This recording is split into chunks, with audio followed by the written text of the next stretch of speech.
just barely turned to be 6:30 on my computer. Okay. And all Fantastic. present. Okay, so we're gonna call the meeting to order. I'm just gonna say right now, I think the meeting's gonna end at 9:30. Yes, we can do it. Okay? Well, that's the Can I goal, team. remind you? Yes, please do. Okay, that's based on nothing. Well, don't be offended if I walk out during somebody's council report at 10 o'clock. So do you want me to time council members as well as? You probably should. You probably should. Okay, first thing is to review and approve the agenda, and I think we had a couple of changes. We're pulling one item off of the consent agenda, and Glenn, you had requested that. I mean, we can just say that now, I suppose. Yeah. Which one did you want to pull? I'd like to pull the complete streets plan, item K, off of the consent agenda for discussion.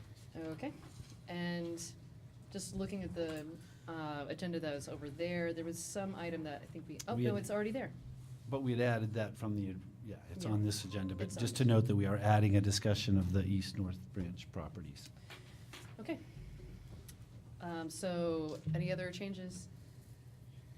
Can we talk about the complete street item from the consent agenda right away? Sure. Great. So we'll take that up right just after that. So without objection, we're going to consider the agenda approved. So now it's time for general business and appearances. This is an opportunity for any member of the public to address the council on some matter that is otherwise not on our agenda. And if you would try to keep your comments to 2 minutes or less.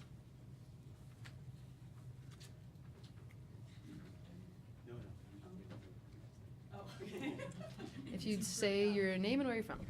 I'm Gretchen Elias. I live out off of Elm Street, across from the pool.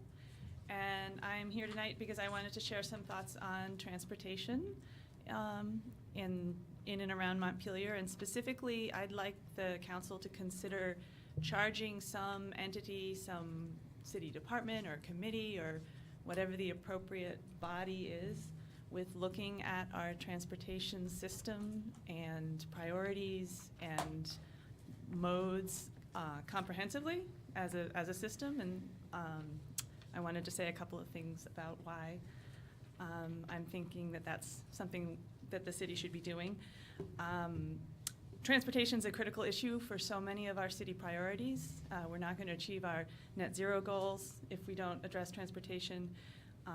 The parking issue downtown is going to involve transportation, and of course that gets into economic development and making sure we keep the downtown thriving and enable people to live down there as well as work and shop down there. And transportation just gets at all of these things, so it's a really cross-cutting issue. And there's no one silver bullet. It's not like there's going to be one mode of transportation that's going to work for everyone or solve anything single-handedly. And I think right now we seem to have a lot of momentum around this topic. I think that Montpelier Montpelier Coalition provided a great vision for what our downtown could look like. We have new projects coming on with the transit center and the garage potentially that are going to open up some new conversations for us and present us with some new choices. And it seems like to maximize all of those new opportunities, we really want to be able to look at transportation as a whole. And the final thing I'll say in terms of my own experience is that for me, the circulator is a really important way that I can get around town without a car. And I learned in May that GMT is planning to cut essentially the parts of the circulator that allow for this commuting, the Elm Street portion and the up Freedom Drive portion. And that's in their next gen plan that has been worked on for several years now, and it's been approved by their board. And I was really upset about that and concerned, and I reached out to a whole bunch of folks. I kind of did this like scattershot approach, everyone I could think of, city council, city staff, a whole bunch of different people on a whole bunch of different committees related to transportation.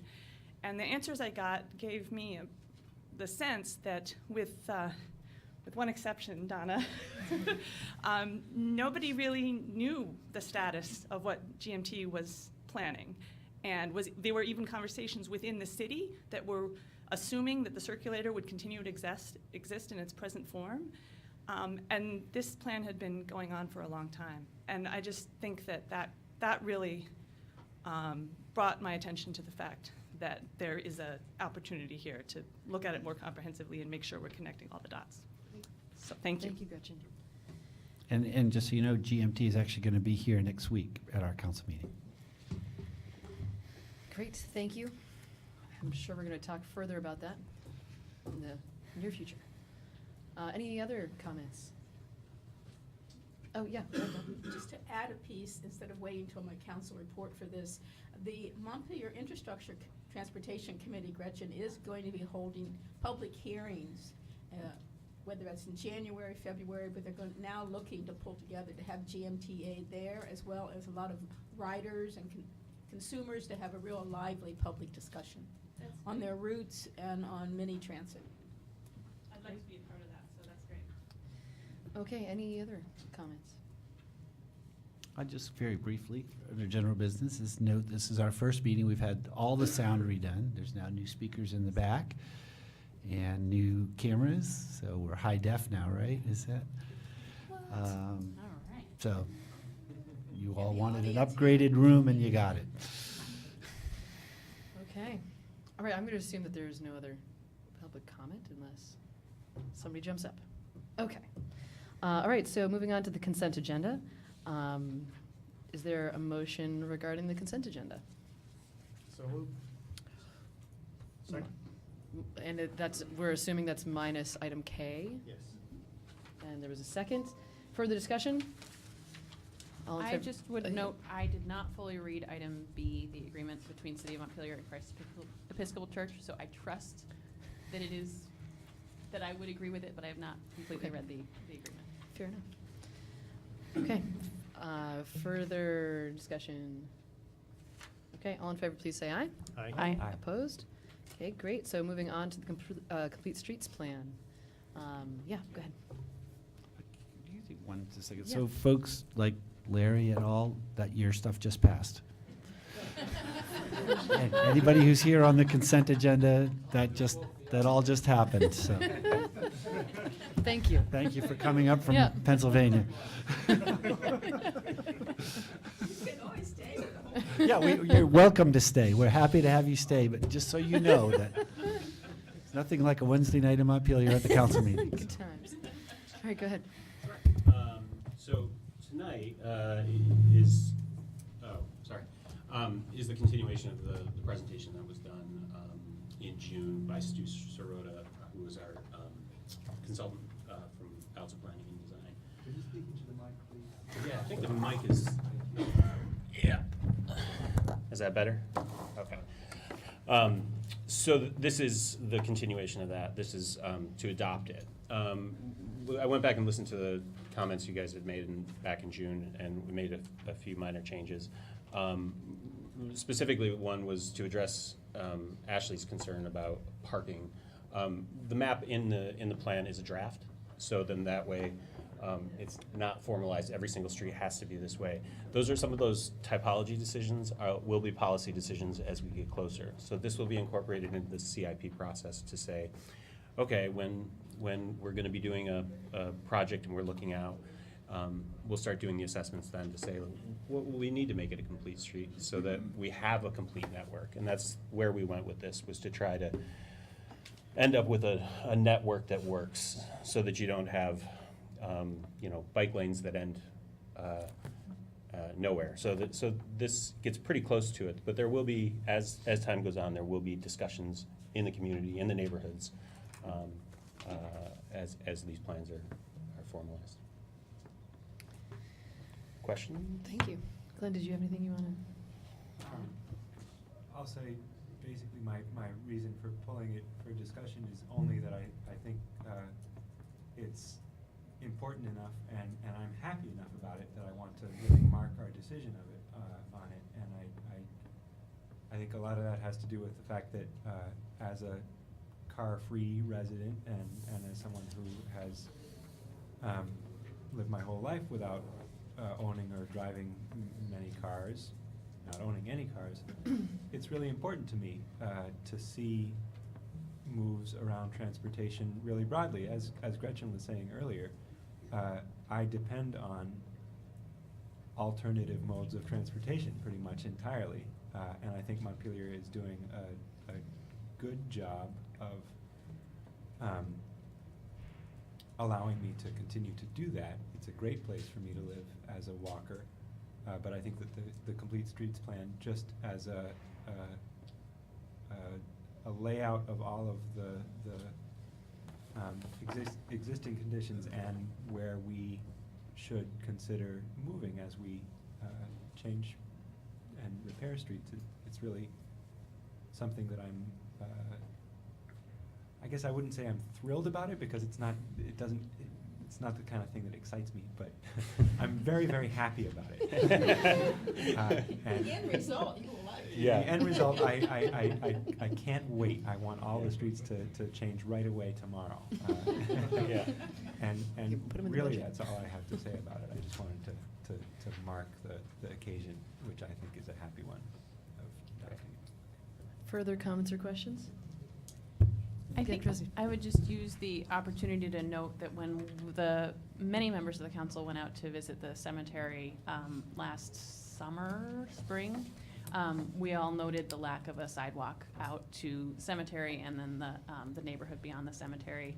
And I think Complete Streets does a really nice job of prioritizing everybody, but just flagged that one since we're discussing it as one that we all kind of thought about at that point. Mhm.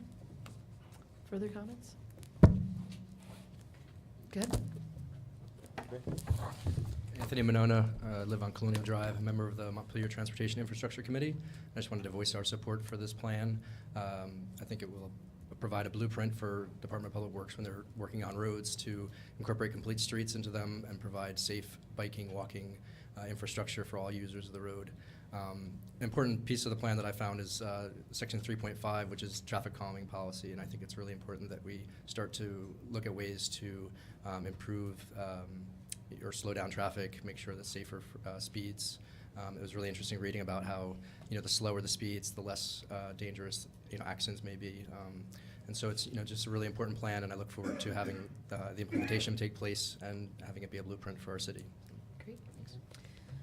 Further comments? Go ahead, Dawn. Yes, just to mention that as Anthony serves on the Montpelier Transportation Infrastructure Committee, has spent a lot of time on this, as has Kevin, as has Corey, and I do appreciate the staff support. It's been a long process. It's been a long process. Very long process. But the end result is very good. Yeah. Okay. I'm going to assume that there's no further comments. No? Going once? Okay. Motion? Move that we adopt the Complete Streets plan that was identified as consent agenda item K. Well, second. Further discussion? All in favor, please say aye. Aye. Aye. Opposed? Great, thank you. Thank Very you. exciting. Have a good night. All right, we have an appointment to the Central Vermont Internet Board as an alternate seat, and we have one applicant for one seat, and I know you're here. Would you like to address the council? You don't have to. Okay, fair enough. Oh, yes, okay. Mhm.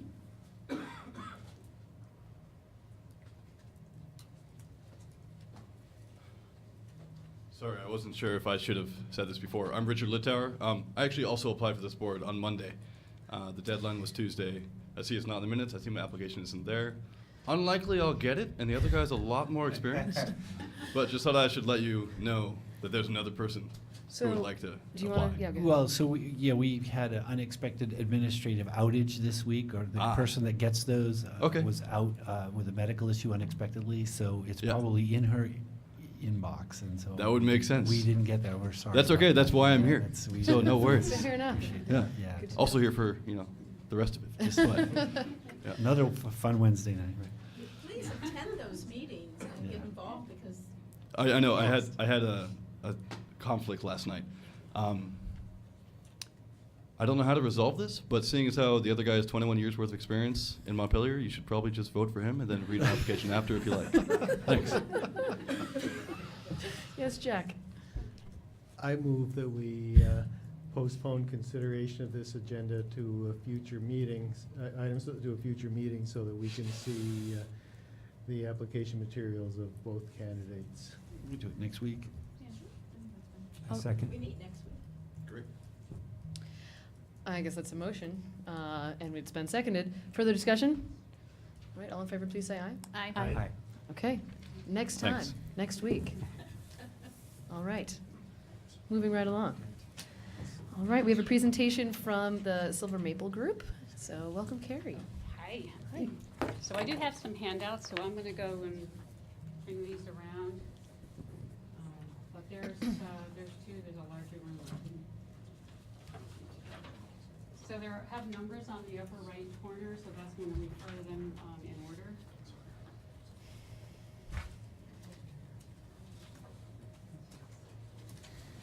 And I should also say that this is also primarily about City Park, so it's not purely about the Silver Maple concept. I'm sorry, can you repeat that? Or It's a, maybe I'll for wait the myself. mic, Yeah. Thank you. That's,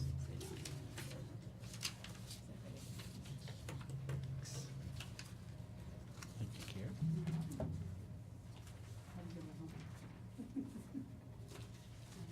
Right. Thank you.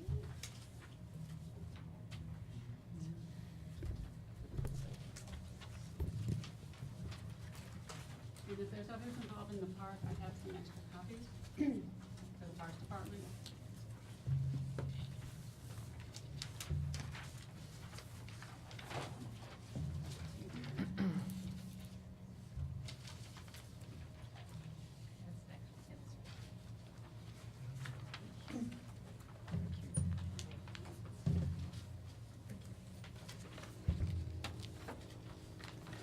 Okay, Silver Maple Group, we've been meeting for a little over a year and a quarter.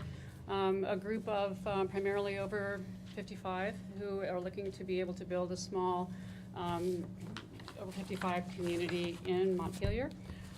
So I handed out this survey map because we've looked at a lot of locations and we feel that this location is probably the best in Montpelier. Obviously, there are a lot of primarily terrain issues where we have challenges when it comes to anything that's relatively flat. So that is a survey map that the property owner, which is Fecto Homes, gave me, and he's fully aware that this is going to be made public. So this is a 72-acre parcel. The Silver Maple Group is not looking for any much more than maybe 15 acres. And probably even less than that. So I would propose that this be a city park, the balance. So it'd be like 55 to 57 acres. I met with the Parks and Recreation Commission, and they thought it was a great idea to have a park on that part of town, which does not have any access to city parks in that vicinity. It also has access to 302, which would mean access to the bike path. So wanted to just kind of explain where we're looking. So under number 2, which is a natural resources map, that is a border of the property. There is some dispute over a section to the left, like a diagonal there. It's already deeded to the city from the Stonewall Meadows Condo Association, but the dimensions are in the process of being surveyed to identify exactly where that is, but it would not affect the total number of acres. So that is I just found this one through their website, and I highlighted around the corner, the edges of it, so you could see actually where it extends. Currently, it's being used as walking paths and used by the neighbors and local. But it's on the market, and the Fectos had said, well, if somebody comes up with $1 million and they want to build one house, we're going to sell it. So that's kind of what we're up against. We are looking to build a small community, as you can see on number 3. We've been working with Jay Ansel for quite some time, and he was kind enough to do a drawing. So I have a larger one that I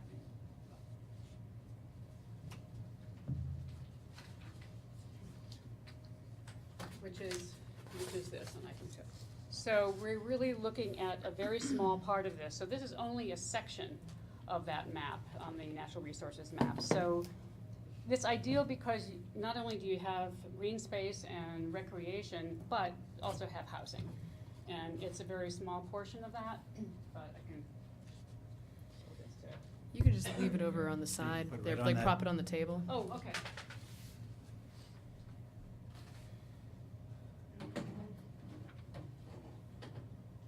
So we're looking at a pocket neighborhood, which is very tightly clustered, small homes between 800 and 1,200 square feet that face a common green. And because there be over 55 housing, there does have to be road frontage around the perimeter, just a kind of a drive, so that people have access to their homes.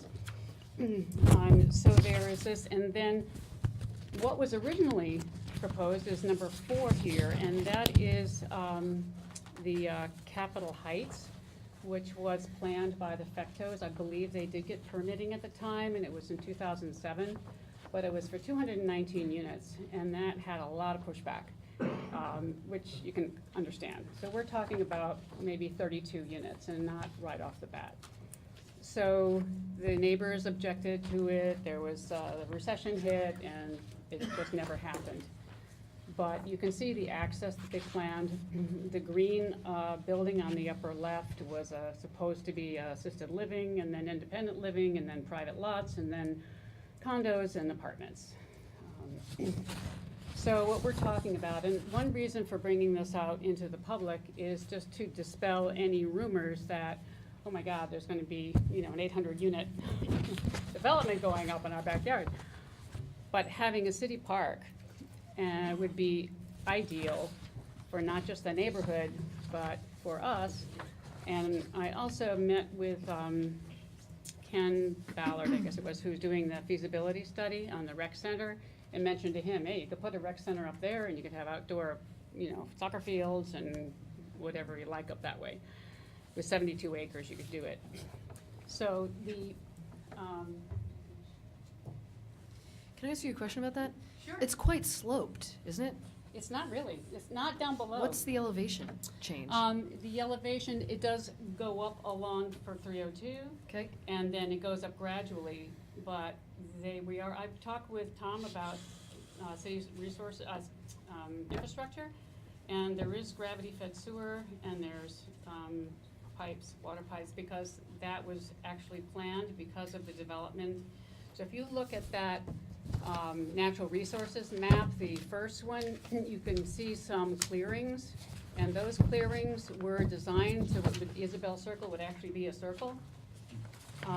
So there was a lot of planning that already went into it, and a lot of backup. So those 2 clearing sections are the most buildable, and they are slightly sloped, but they're really not terribly sloped. And I did meet with Meredith about wetlands, and there are no wetlands or no vernal pools, and it's a pretty good piece of property for building on, but not all of it. I mean, it's walking trails now. I mean, it's really a nice piece of property for activities and recreation. So just to kind of show you what pocket neighborhoods are about, Ross Chapin is the architect nationally who kind of came up with this. And you're thinking like your backyard is now your front yard, and your cars come into your backyard, and your front faces the green, and you're right close to your neighbors. And the whole point of that is for socialization and aging in place. So many homes in the city just are not suitable for aging in place. It takes me 2 flights of stairs to get groceries upstairs. So it is challenging. And also, we can move out of that and get the younger families in. So that's why I wanted to give you a sample of what it would look like. And then the sample pocket neighborhood layouts. These are just from online. There are various different iterations of that. But it's really a unique opportunity to increase the market rate housing in the city while at the same time creating a city park.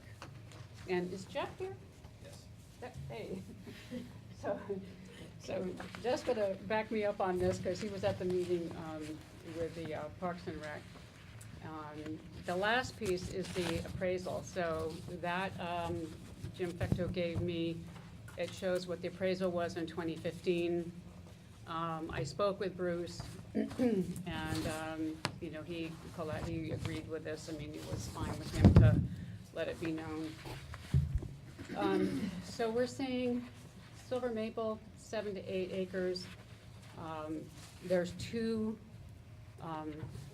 phases, as you can see on Jay's drawing, where the initial phase would be 16 units, say, the second phase, based upon who would be joining in, would be another 16, but certainly no more than 32.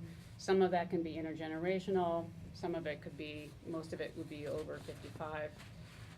So we're really looking to see if the city has an interest in being able to work with us in creating a city park so that we don't need 72 acres, but the Fectors will not subdivide. I've already been down that road. And it's also, you don't want to lose the opportunity of being able to have a park in that part of town.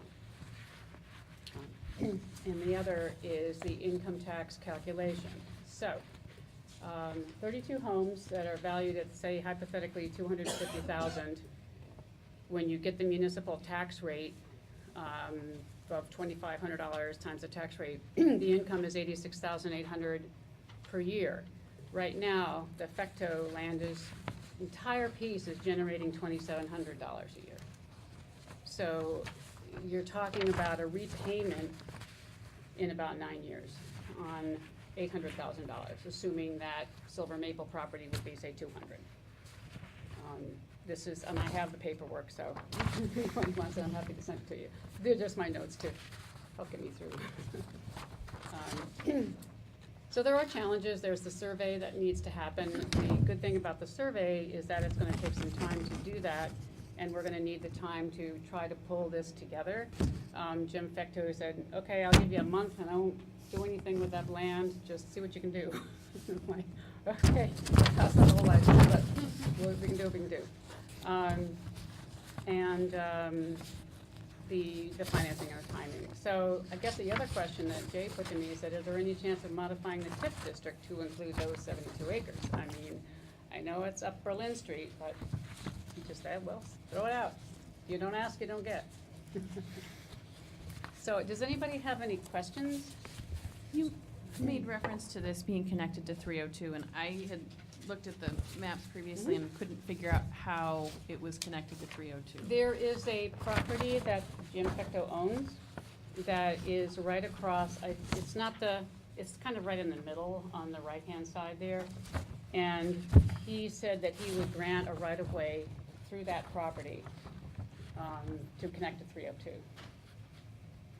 that the one with this road?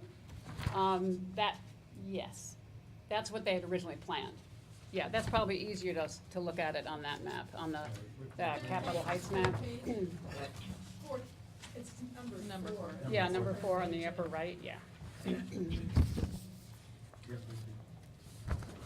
So just to be clear, you are asking that the city make an $800,000 investment in a piece of property in order to allow this development to go forward and to provide a city park.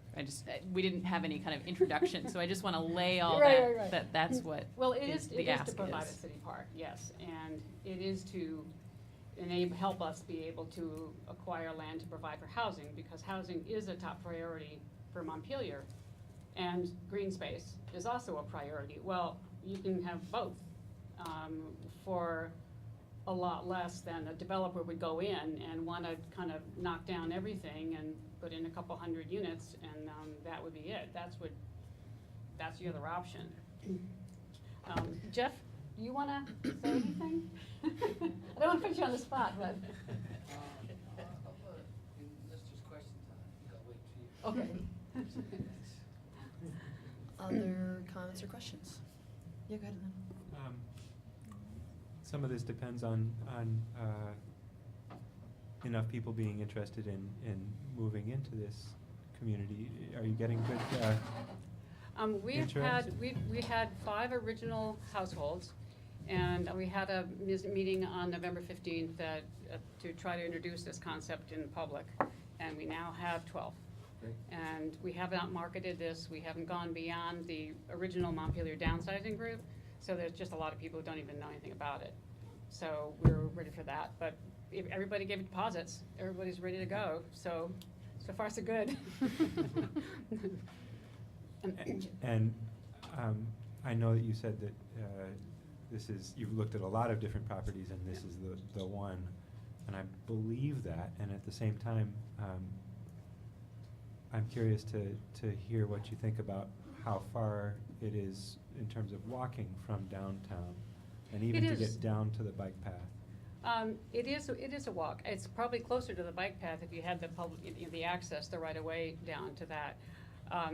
But I've also talked to the transportation department and planning, and they said, well, if you can get 32 homes down there, we can probably put a bus stop down there.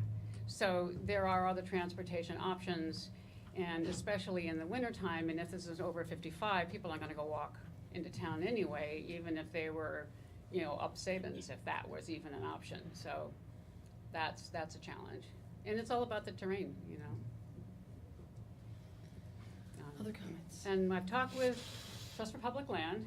I've talked to the Vermont, I'm gonna get it down, the Community Loan Fund, the Housing and Conservation Board, and and the Vermont Land Trust. And the Land Trust is very interested. TPL is interested. So we do have interest on that, and the commission was very interested in having a park on that side of town. Because there are a lot of residents out there that really don't have any access to recreation. And so, Yeah. does anybody else have any questions? Other questions? Yeah, Jack, go ahead. So is the idea that the city would buy the entire parcel for $800,000 and then sell your 7 acres or 15 acres of it back to you to develop, or what's the Well, overall Jim scheme? had said, Effecto had said that they want to sell the entire parcel at one closing, and what we would do is we would have an agreement with the city that at closing, we would purchase the acreage that would be suitable for, if you say it's 200,000, say, for the, the two parcels there. And then there would be funding from wherever the sources come from. I mean, I look at a $10 million garage and $900,000 park, and, that's, it's all a matter of what do we want? What do we want as a city? I mean, do we want to have both the green space and the housing? The housing is very challenging. And affordable housing is being created, but there's not a lot of market rate housing. And a lot of us aren't gonna qualify for affordable housing, so, and we pay higher tax rate. So you're gonna have a greater taxes coming in, you're gonna have, those of us who really need to have smaller homes, opening up the town for being able to have younger families. And there are a number of us that are coming from out of the city, so you're gonna be creating more residents that are coming from outside. Go ahead, Donna. Did the groups you speak with talk about any financial avenues that they could contribute? The groups, you mean these groups? Yes. Yes. Yeah, I have talked with them about that. So would we all need to sit around the table and talk about the possibility if you got just an interest nod from the city council without a financial commitment? Well, I know you can't make a financial commitment at a Wednesday night meeting, but it is a conversation. And the Land Trust was going to hopefully be here. They had 2 commitments. They couldn't be here. I'm just kind of opening the door for the conversation, the big picture kind of thing. This is not a firm proposal. The sketch that Jay did is purely a sketch.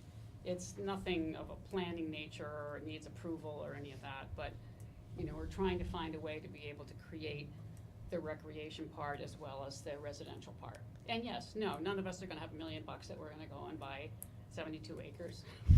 None of us are developers. I'd be interested in working with a coalition of a group. Oh, terrific. Sure. Oh, terrific. Yeah, that would be ideal. So we can pull, there's Roger Chrisman at TPL, and then I can't remember the name of the other folks that I've been talking to. And keep in mind, I'm just a resident. I'm not an expert on any of this. So you just do what you gotta do and you learn what you gotta learn and try to So, bring it together. so I'm gonna jump in here, and then Rosie.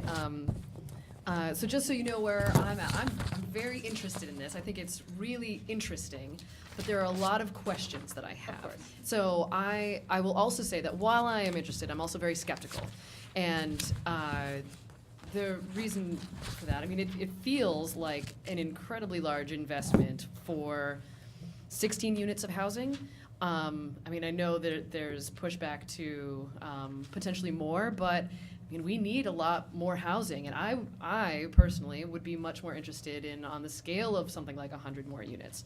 And so so that's one thing, but then that raises this question for me about like, what's the right balance? I mean, let's say that well, let me back up.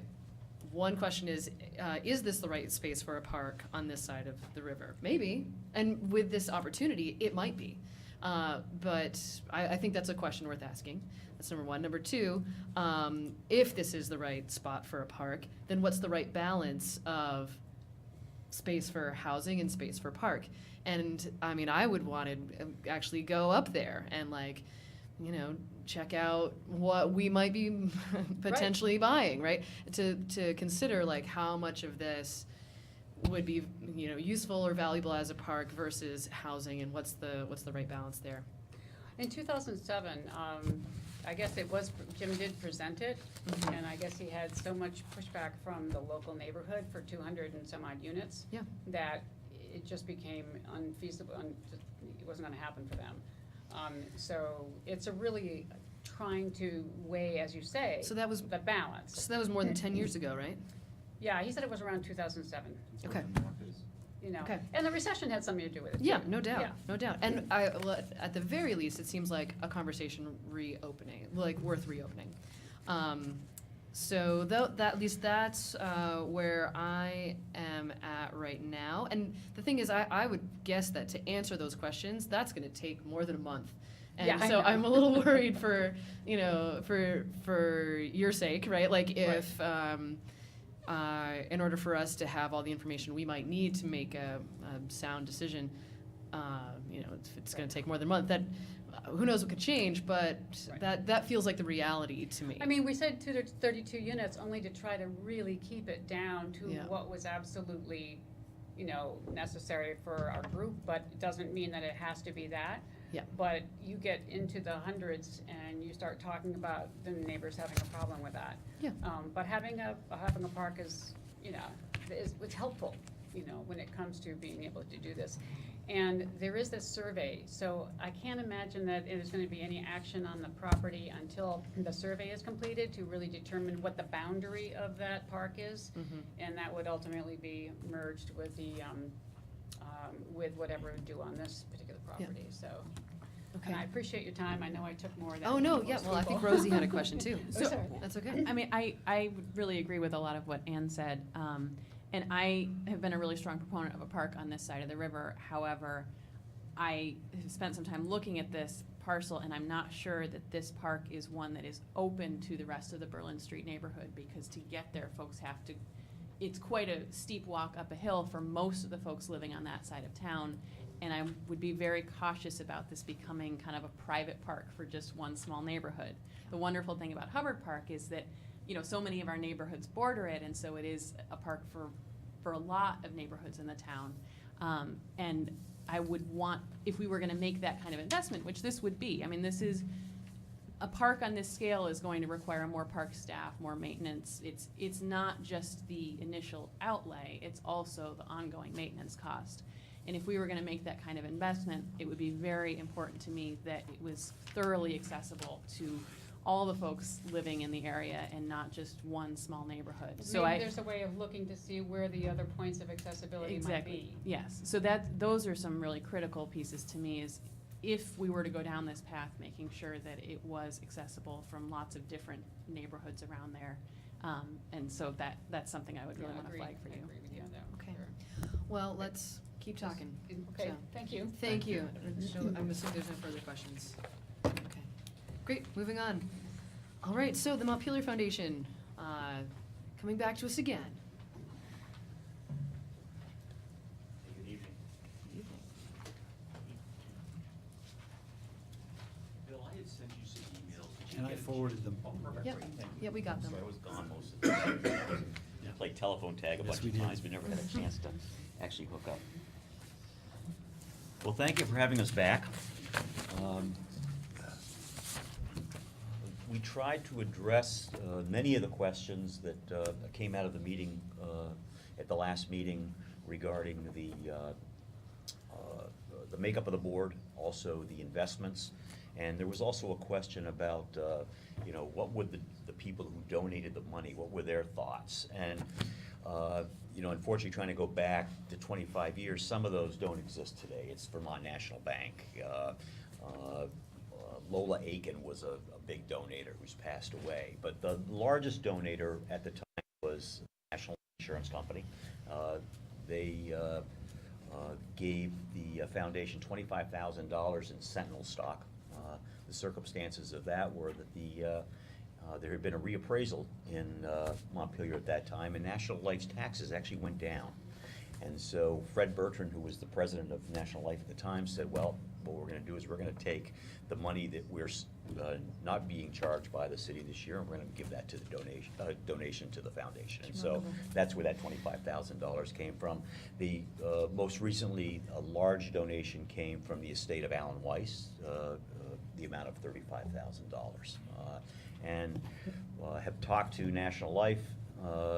They had emailed me and said, no, we don't have an issue with it. Vermont Mutual was also a large donator originally. They expressed that they don't have an issue, and Alan Weiss's son, Stephen Weiss, also sent an email saying that he does not have an issue with the foundation becoming a standalone. Well, I want to thank you for addressing those concerns. I'm really pleased with the bylaws as they have been, amended. And so anyway, so I'm very comfortable supporting this, and I'd love to hear any comments or questions from other people. Go ahead, Donna. I had one, and it may be how I read it. I didn't understand the non-resident appointment.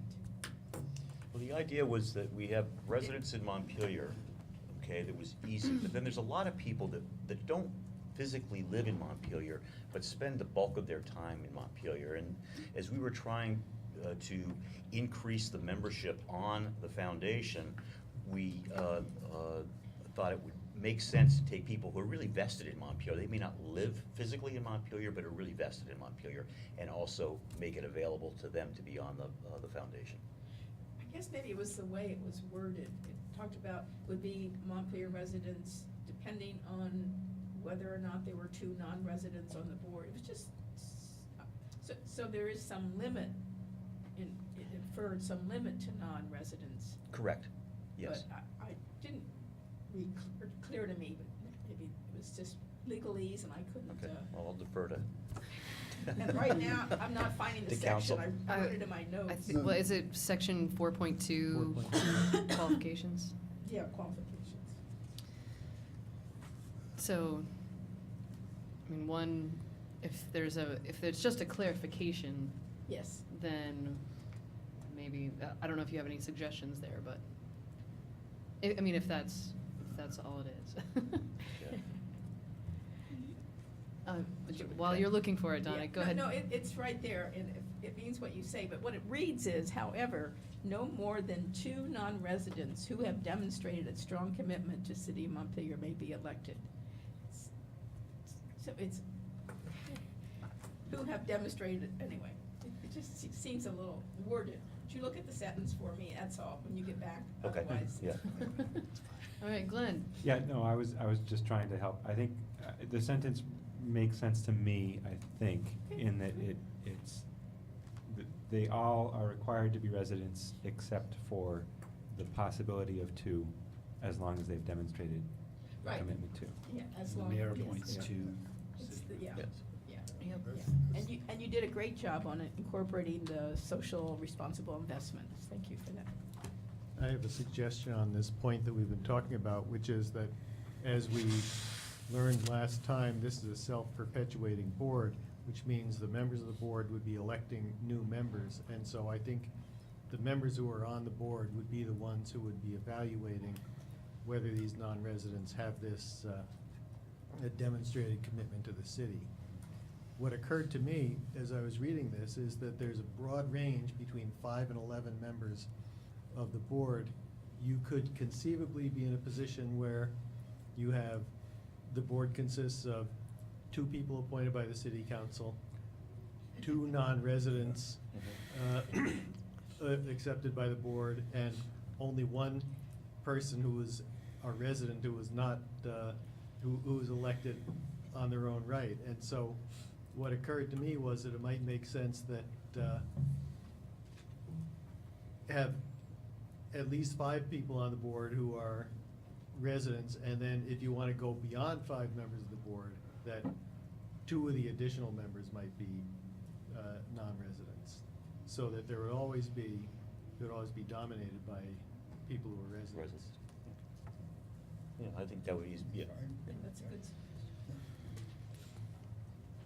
So for that suggestion, are you suggesting specific language, a language change, or is that, or shall we just like We will incorporate that. We can incorporate We will that? incorporate Okay, that language okay. into, okay. Okay, great, thank you. Like, making this as I simple don't think as we'd have to come possible. back a No, third- I, no. yes, Okay. no, please. Oh, come on. I Well, ran you into know Paul what? this Going morning. It didn't occur to me to talk about this topic when we were talking about the weather. Okay, further comments? Yes, Rosie? My concern last time was about, our responsibility to the folks who had donated Mhm. previously, and I really appreciated you seeking out those members, or those folks, and getting some feedback. So I feel more comfortable supporting this with that feedback, and I appreciate that. Connor? Yeah, I think if you love something, you gotta set it free sometimes, so appreciate all the work you put into it between the last meeting and now there. It's a volunteer board, so it's not a glamorous job fundraising either, so, I think I have confidence you do the right thing, and, if you start doing like private prison money to build parks and stuff, we could always create a competing entity, I guess, so. I'm there, I'm good. Would anyone like to make a motion? I'll make a motion. I'll move to approve the Montpelier Foundation's bylaws, and their request to become an independent, public benefit, nonprofit corporation. I'll second. Further discussion? That's Yeah. assuming Jack's change. Uh, Can we have With that the as a condition of the change. Assuming And that's okay, Connor Mhm. and Donna? Okay. Yes, Ashley? I'm gonna vote no on this. I really struggle when we take sort of public entities and transition them into private entities. And I appreciate that it seems like it's a done deal.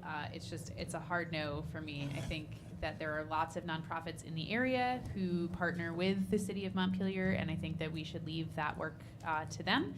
But I understand that it looks like everyone else feels differently, so that's okay. Okay.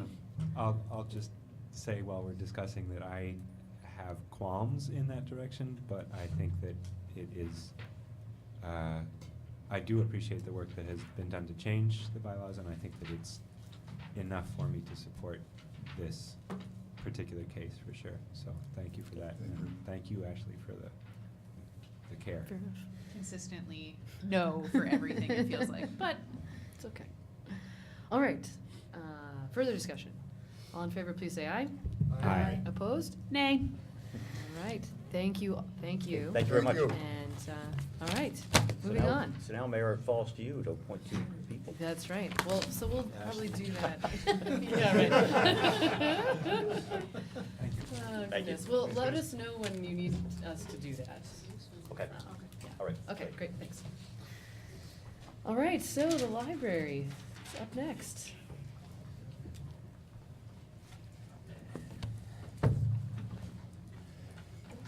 right, welcome. Thank you. I'm Tom McCone, Executive Director of the library. I'm Rachel Muse, Library Trustee appointed by City Council. Thank you very much for having us on your agenda tonight. And there are a few things in your packet from us, and I don't know if you've had a chance to read them all or not. We won't go through everything, but we'll answer questions about anything or highlight any things you'd like. But there are 2 of the things you received are a report that goes in the annual report, and that has a lot of information.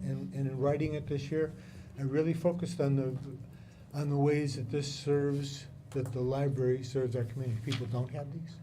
It came as a separate email. Yes, who sent it? Was it from you, Sue? I'm trying to hunt for it. Sue sent it, Okay, thank you. 8:35 this But morning. when it's not in the agenda, it's always a little cumbersome.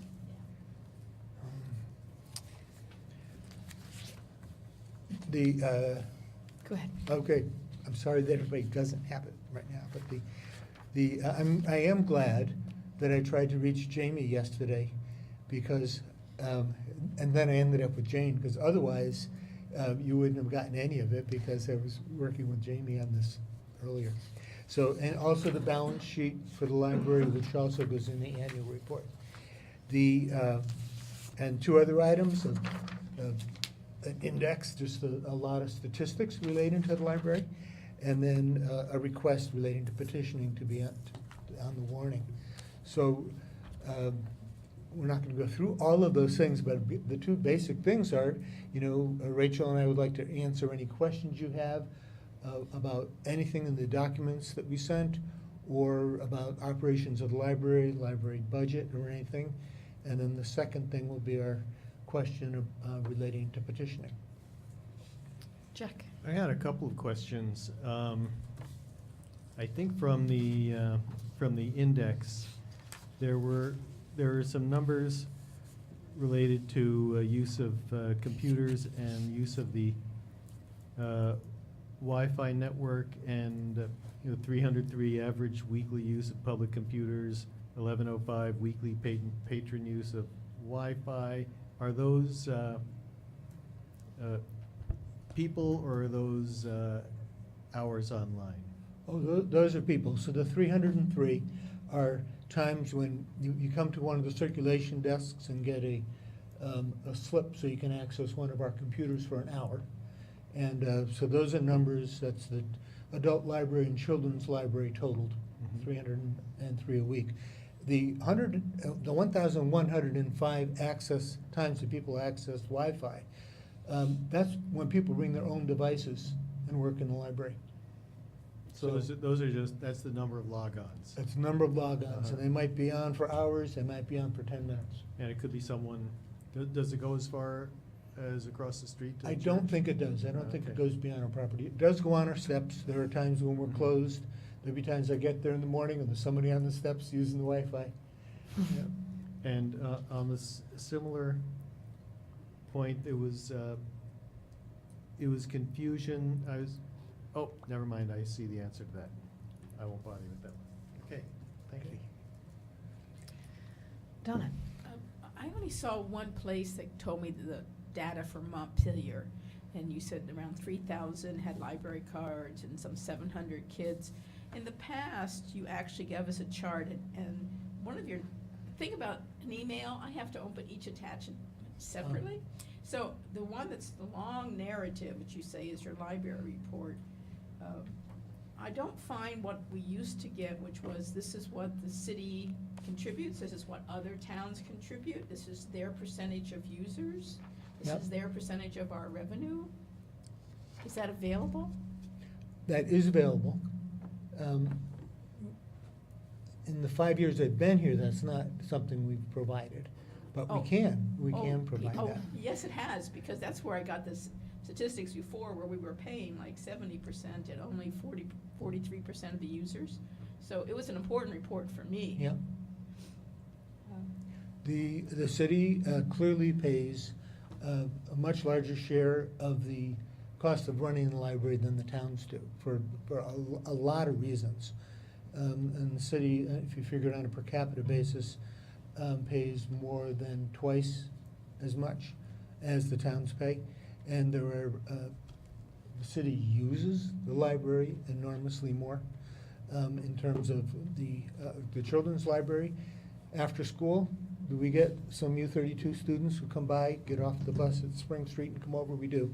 But the vast majority of children who use the library are from Montpelier.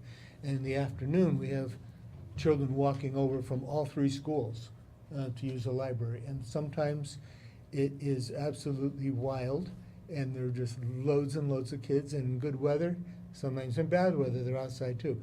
But it's both inside and outside. It's actually, there is a group of parents who are scheduling a meeting at the library in January because they want to look at the issue of where kids are going after school. It's an issue that we've periodically talked with folks at Union Elementary School and the Main Street Middle School about, and it's not their responsibility where the kids go. But, and the great majority of kids are great, but sometimes the volume of kids is a real challenge for us. So the children there is one of the ways, but like for the story times we have in the morning, it's almost entirely Montpelier families using that, and a lot of them walk over, and so it's very convenient. There is the issue of the building. It's a beautiful building. It's an important building in downtown Montpelier. It matters a real lot to all of us living in Montpelier, and doesn't matter so much to people who are in Calais or Worcester or something. And each of the towns, they have their own buildings that they want to take care of. So as far as the issues of taking care of a building, that matters to us, but in people in the towns, it matters to them to maintain their own buildings. We use, in the narrative, I gave a lot of examples about, it's not just the library services, but our meeting spaces are used by lots and lots of organizations. The great majority of those are Montpelier-based organizations and Montpelier-based groups. And almost all of them are uses that are for free. We have a sliding scale.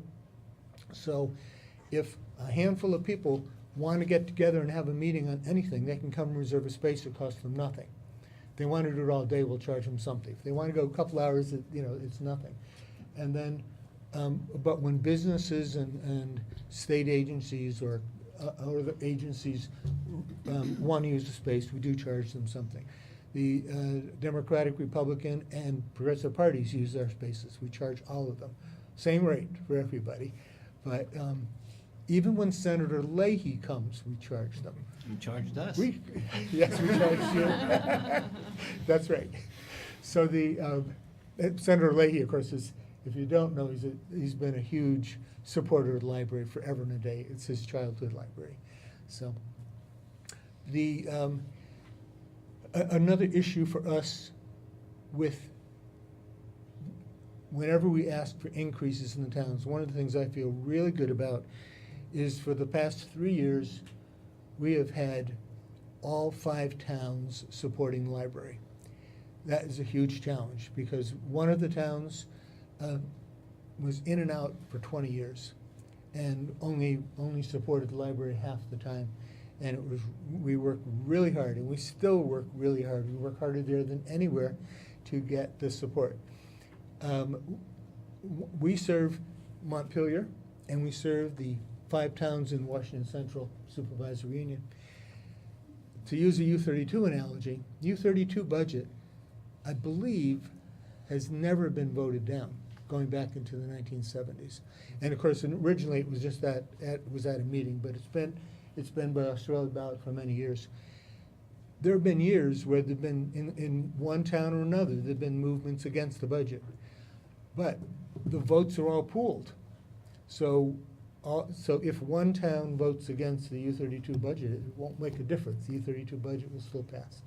In our case, we can't ask one of the 5 towns for an increase. We can't ask 4. We have to do it equitably. Last year, we asked a 6% increase for everybody. And when we do that, we run the risk, as if we lose one town, we actually have a net loss. And we don't have more revenue, we have less revenue. So it's a real challenge for us. Out of the 5 communities, we have 2 that are solid library supporters. And we have a couple that are mixed, and we have 1 that's a real challenge. So it's, as far as being able to get a larger share from them, it's really difficult for us. And we have board discussions about, okay, well, how much can we ask and still come out ahead?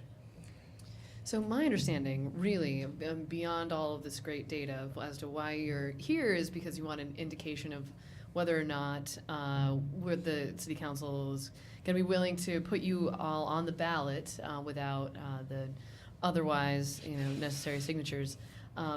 So I would love to just steer the conversation in that direction. Sure. And is there anything that you want to say particularly about that before we open it up to questions? Sure, and thank you. Yeah. And that is a crucial point for us. In the years when we have not asked for an increase, as far back as I am aware of, the council has always put us on the warning. So what's different this year is we are asking for an increase. So we're asking you to make an exception. It would be an enormous help for us at this time. And in one of the documents, which you may not have all seen yet, we emphasized that, we're working on, in fact, tonight you approved the initial step to help us with a $75,000 grant towards a new elevator. It's a project that could cost up to $200,000. And it's part of a broader effort with a number of building things that we are raising money for. We're very actively working on that right now. We are not going to come to the city or to any of the towns for any money on that. We've got a complete plan on this, and been working on this, and we have a consultant working with us. And over the next couple of years, we're already in good shape as far as how we're off to a good start on this. But we have to raise a lot of money on that. So one of the things that'll happen is if we need to take a month off to petition, it will cost us a lot of money. Okay, thoughts from the council on this? Connor, go ahead. What's your mechanism for collecting petition signatures now? Do you canvass, do you have it in different stores? All of the above. All of the Yes. A lot of walk-ins at the library, of course. We're lucky we have close to 700 visitors a day there, so we can capture a lot of Montpelier residents there. But as a trustee, I go door to door. I spend a lot of time standing in the cold outside of the farmer's market. And we hit every popular location in town that we can. We hang out at Hunger Mountain Co-op and other locations like that as well. Other questions? Ashley? I'm in favor of just putting this on the ballot. I utilized my public library a whole lot growing up. We didn't, that was sort of a thing that we could do that didn't require money, as long as I returned my books on time. And it strikes me that the library is in Montpelier, which I think is really great for the community because, one, it brings people here, people who may not otherwise have access to the tools and resources that exist at our library, but also because I think it adds to our downtown. I think that it brings people in, especially younger folk after school, and I know that it can be overwhelming, but at least they're at our library. Unfortunately, there have been a few incidents in the last year, one quite serious incident. But I believe that this is the kind of thing that our community should be focusing on, is really sort of fostering those opportunities for learning and development and places for families to be. And so for me, this is a huge yes. And I wish that I hope that the council feels similarly, but I feel like this is what my role as a city councilor is to promote those kinds of things in our community, and maybe not so much some other ventures. Thank you. I totally support this. I think it's Kellogg Hubbard Library is a tremendous asset to the community. It's recognized as a great library. I believe there's only one library in the entire state that has a higher annual circulation than the Kellogg Hubbard Library. The voting results year after year show it has tremendous support among the voters of Montpelier, and I think we should do this. Donna? Well, Ashley, I'm going to be the no. And that's because in my 6 years on the board, it's almost every other year you come with an increase. And we make these small, very small organizations who do not get enough funding through the Montpelier Fund. Community fund. Thank you, community fund account, do signatures, and they don't have nearly the access you do of a huge number of voters. So I don't think it's fair to let the big system not do what we ask little systems to do. And that $20,000, I want more housing, I want more public art, I want another police officer. So I think the voters need to say yes to this, asking beyond the $350,000 we already have in the budget. So I'm going to be a no vote. It's not against the library, it's against the process that you're asking us to shortcut for you. The total is $350,000. Pardon? That 350,000 includes the increase. I think she Well, was talking about the bond payment too. Okay. yeah, but we have a lot of money in the Have that field. too. When I add it all up. Go ahead, Glenn. I'm a yes, and if it goes to no, I think I would like to offer my services getting more signatures. I understand the same process for everyone that Donna's talking about, and I think that for me, that balances out partly with what Jack pointed out and what you point out in the letter about the overwhelming long-term support from the residents for the library. So I think we can put you on the ballot personally.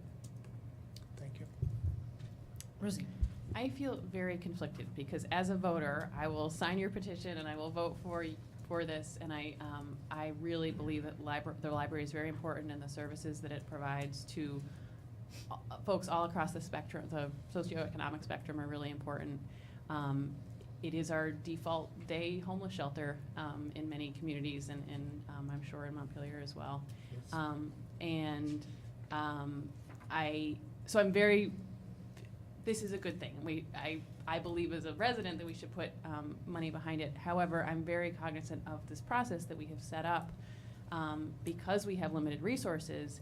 And if we say yes to you today about going around this process, how can we then say no to Central Vermont Home and Hospice, who is also a wonderful organization who does wonderful work, or any of the other wonderful organizations that come to us and do have fewer resources to collect signatures.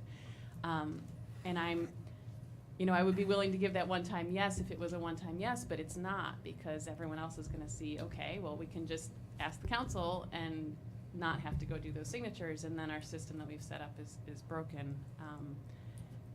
So I'm feeling very conflicted about this, and I don't know. In terms of the one time, this is the only time we have asked for this. Because you No, are going. sorry. It's the only time we've asked to be put on the warning when we've asked for more money. I'm sorry, I've been here when you've been here before. I can complain. Yeah, I think probably before Tom's time, but it's. I have never asked you for this Okay. before. Other thoughts?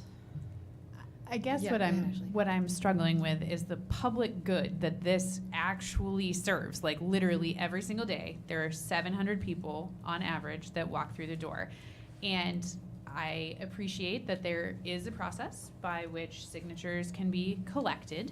But I am struggling with this notion that we can spend millions of dollars on something that doesn't benefit local people exclusively, and instead benefits another private business entity, and be pushing back about a process by which an organization that serves every single person in Montpelier and has a partnership with other communities. And frankly, I mean, while it's disappointing that other communities don't want to fund the library, I cannot imagine being where I sit today as a city council member without my public library. I really, it wouldn't have been possible. And, my grandfather, up until a few weeks before he died, frequented the public library because that was sort of his outing. And, being able to read things that in large print and having access to those things was a social event for him. And at 91, that was a big thing. And I remember going to story hour with him when I was a child because that's what there was to do. And so to me, I appreciate that there is a process, but this to me is an extension of city services because you serve every resident regardless of income, regardless of ability to pay for play, and so I feel like that's an important distinction to make. Jack. I think Donna raised a good point in general, which was how do we fund city services? And tonight isn't really the night to do it, but I've really had questions ever since it was created about having the Montpelier City Foundation be sort of the clearinghouse for Community Foundation? Community Community Foundation Fund. be the Community fund. It's not be a the foundation. clearinghouse Yes. for funding requests and cutting people off the ballot the way it was before. So I think that's a conversation to have. And I'm not sure if that's what you were getting at, but We're not going to say yes to all of our departments for their increases, so why should we say yes to this? yeah, and we're not saying yes to this. We're providing an opportunity for the voters to say yes. But there we are. Tom, go ahead. May I have one more thing? Thank you very much for your comments, and I appreciate them very much. Even the ones that have concerns about this. The number one reason I'm asking for an exception this time around is we have had a number of unanticipated expenses in the past year. So we had to find ways to cover those things. We reduced our evening hours year-round, but that started in the summer. We reduced the evening hours and we reduced the Saturday hours. We're not going to do that again. You know, and in other tight years, we reduce how much money we spend on technology or money that we spend on buying books or DVDs or that we provide for programming or other areas. And we very regularly, going back for 20 years, dealing with a very tight budget, the library has constantly underfunded maintenance of the building. That is really caught up to us very badly. I mean, that's why we had big expenses in this past year. It's because it's always been underfunded. So we have started a process. We've been working on this for a couple of years to turn this around. Number one, to get caught up on some of these needs. We have our elevators 45 years old. It's going to die at any time. We want to be able to schedule a replacement of not the car itself, but the mechanisms and the controls. We want to schedule that because when it's out, the elevator will be down for up to 2 months. If it's not scheduled, and if we just wait until it dies, well, then we're looking at 4 months or longer of not having an elevator. So, but we have been very seriously, Donna, working on changing how this is done. We have plans, you know, we've outlined what the needs are in the building, short-term, long-term building maintenance issues. We're talking about the big things like the roof and the elevator and the windows, which we're having done right now. We're working on applying for grants for these things as much as we can. We're in the process of meeting with a process we started about 3 months ago, meeting with people who have been generous to the library in the past and asking them, you know, this is not it's a quiet phase of this campaign, to get us going, because before you go public with a campaign, you want to raise like 2/3 of it, 2/3 of the money. So that's where we are right now. We're working on that phase. If we need to stop that for a month, my biggest concern is we have a half a dozen trustees, and 5 out of the 6 of them are from Montpelier, who are very actively working on meeting with donors. If we have to petition, most of them are going to be petitioning for a month and not meeting with donors, and we're just on a roll right now. So my reason for asking for an exception really is I'd like to not lose the momentum that we have going on that. We won't get to as many people. It's not that it will be delayed. It'll be that, you know, we have a long list and we will just run out of time. So thank you very much for your consideration. Yeah. So I just want to add a little bit here, which is I also feel very conflicted about this because of the process issues around the rule of thumb, I guess, that we've had in previous councils, which was that, you know, as long as the budget was the same, then we didn't, it would require that, you know, you have go out and get signatures. To be totally honest, I'm not sure that that's my rule of thumb. Like, I'm not sure that I want that to be the rule of thumb. I mean, that idea of that, like, as long as you don't increase your budget, then we'll just put it on the ballot for you. That's not a part of the rule. Correct me if I'm wrong, but that was just something, that was a tool that the council used to try to make it equitable. And I do want to find some way to make it equitable, but I'm not sure that that's it for me. And so while I am in limbo as to what my philosophy is about that, I'm willing to support it. So, which I realize is maybe not, like I probably should have a rule of thumb figured out by now, but I don't. But in any case. The history on this, Yeah. not library specifically, was back when we had all the art issues on the ballot. The council policy was if it's the same amount as the prior year, we'll put you on the ballot. If you want an increase, you've got to petition for the entire amount. So it's, okay, if you want more money, you've got to work a little harder for it. When the community fund came into place, most of those items that had been on the ballot went to the community fund, leaving only the library essentially as the outlier that was in that same old situation. And because the library's funding was so much greater than the community fund, we just kept them outside. And so the policy continued with them. If you want an increase, you consider it. With the community fund, it is different. People have the opportunity to apply for the community fund, but if they don't get money from that process, they have the option of doing so. Now, so last year you had Central Vermont Home Health and Hospice at $20,000, People's Health and Wellness Clinic at $2,000, and Good Samaritan Haven at $4,000, who were not funded through the community fund, who all were required to petition to be on the ballot. And I do recall at least one of those agencies did make a plea to the council because they had missed the deadline or something like that, and the council still chose. So that's the history, but the community fund is a little different than the library, and the library has always been this sort of, how do you handle them? So it's a precedent in practice. I don't know if that's helpful or not, but that's how we got to be where we are. Glenn? Just to follow up with Bill, one of the notes in here is that with the other towns, when you petition, you need 5% of the registered voters. With Montpelier, you need 10. That's correct. Is that part of the? That's in the charter. Yeah. No matter how big you are. Okay, well, any further comments on this? Okay, does anyone want to make a motion?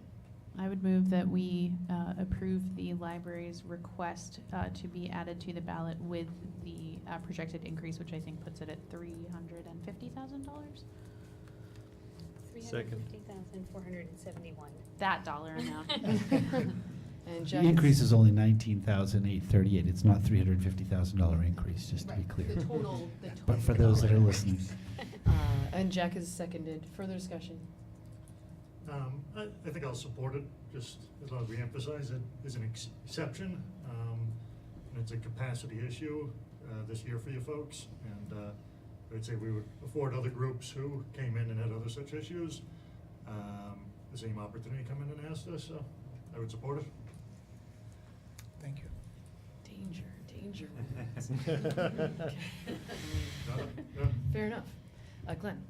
I also just want to take this opportunity to apologize for the books that my dog has been eating. Well, you're paying for them, right? And apologize.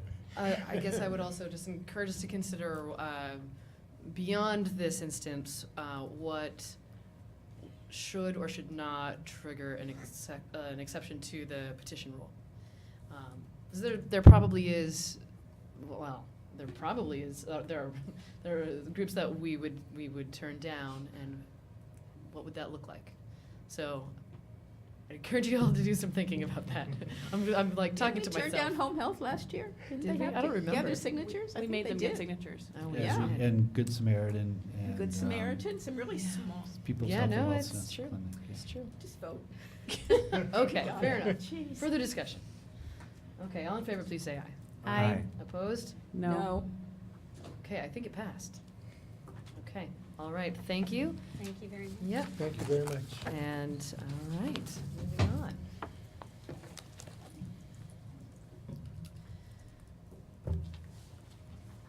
Cool, all right, so, Can we take a sprinkler- break? Yeah, sure. I'd like to be kicking back up again at 7 How long do you want? Seven. I'll defer to you. 7:55? A lifetime. 7:55. That's my goal.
Before we get started with the next item, I just want to tag on one thing to the conversation we just had, which is that I think it would probably be good for us to have a conversation about our policy around when do we exempt people from needing to get petitions when there's not someone in front of us asking for that. And so I was just talking with Bill about, let's put that on as an agenda item, to talk about what is this group's policy, want to be sometime in like June. I think Rosie, you won't be here, but that'll be the new council. And I'll give you some comments. yeah, please do. But that way we can have that history out there and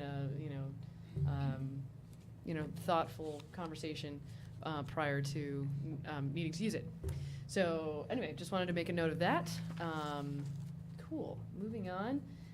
Sprinkler ordinance. This is the second reading of the ordinance you reviewed at the last meeting, which came out of the group that Rosie and Glenn worked with, and the variance committee. And I think this is just moving this forward in the process. So I just want to officially open the public hearing, doing that. Comments from council? Go ahead, Jack. I think we should just do this quickly. Great. Comments from the public? No? Okay. Great. All four of you. Okay, any other further questions? Okay. I'm going to close the public hearing then. And so this being the end of the second hearing, I think we get to, I'm not looking at the language, but I think we need to, some kind of a motion to adopt this language. I move that we adopt the language as proposed. Second. Further discussion? All in favor, please say aye. Aye. Opposed? Great. Okay, thank you. I'm done yet. This is the second yet. sprinkler Yeah. ordinance. This is the one we discussed at the last meeting, basically to mirror the state language regarding parking garage requirements. Right. And so we drafted, Chief and I drafted the language you have, pretty simple, just reflecting the state code. Yeah, the language you have in front of you was right out of NFPA 1. Great. Jack? Open the public Oh, hearing. yep. So I'm going to officially open the public hearing on this particular set of changes. Further comments? Okay, public? Nope. Okay, great. I'm going to close the public hearing. Sorry, I was reading. Oh, okay. Question? I Comment? just wanted to give the fire chief an opportunity to share whether you feel this is I do. a good thing or. We took a look at it. When Chris and I started reviewing the parking garage, we realized that the parking garage falls under, it's a new public building. But when we started taking a look at it, we realized that that probably didn't make a lot of sense. And then we looked at NFPA 1, and we looked at the fire code, the state fire code, and realized that it's not required as the wording says, for a freestanding, open parking structure. That, it's basically 4 levels of parking lot is what it is. So I reached out around the state to fire chiefs in St. Albans, Burlington, South Burlington, and Brattleboro that have these structures, and they follow NFPA 1. 3 weeks ago at a New England Fire Chiefs meeting, I reached out to the state of Rhode Island and Connecticut, and they also only require in freestanding open parking structures. They follow NFPA 1 also, which does require, this building will be required to have a standpipe system in it. For those who aren't familiar, a standpipe system is just basically a 6-inch water main that runs up through each stairwell. And at each landing, there's a place where we can attach a fire hose and turn it on and have water available. That is required under NFPA 1. So this structure will have that, or any freestanding open parking structure would be required to have that. So I do support this. Yes. It seems obvious, but I assume there's room to interpret what freestanding means. Like, I assume that the city center building parking ramp is not considered freestanding because it's attached directly to the Correct. building. And that is a sprinkled, Okay. that parking garage has sprinklers. And I'm also, though, picturing the parking garage up in Burlington that was adjacent to the mall downtown, Mhm. where there were, at a couple of different levels, there were direct connections going into entrance doors of the building. Would that be considered freestanding under this? No, no. Okay, any connection, any physical connection? Any connection, yeah. Okay. And any underground or below grade parking by NFPA would require sprinklers also. Okay. But it has to be a completely freestanding, separate building. Great, thanks. Yes. Donna? Did our current parking structure have that in their blueprints? The, What you're saying is required? the sprinkler system? Uh-huh. We Not the are re- sprinkler system, but what you said, Standpipe. the standing pipe in the Standpipe, stairwells. yes. They already had that, good. Yeah. Just checking. Yep.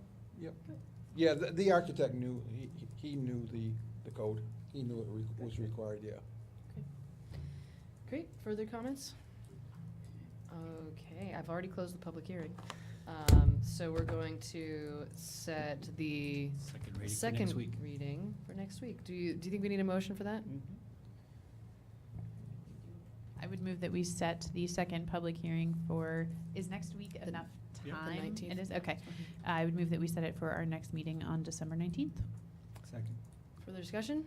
All in favor, please say aye. Aye. Opposed? Okay.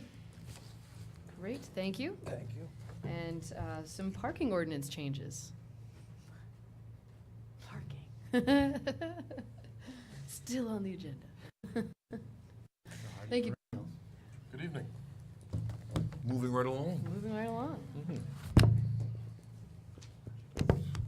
So I'm Tom McCardle, excuse me, the Public Works Director, and presenting 4 parking ordinance recommendations. So we have a public hearing. It's the first public hearing to enact an ordinance change. I'm going to interrupt you to open the public hearing. Carry on. Thank you. We did notify all the interested parties.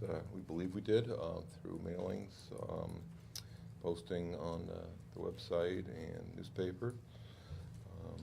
We've not had really any comments. They're not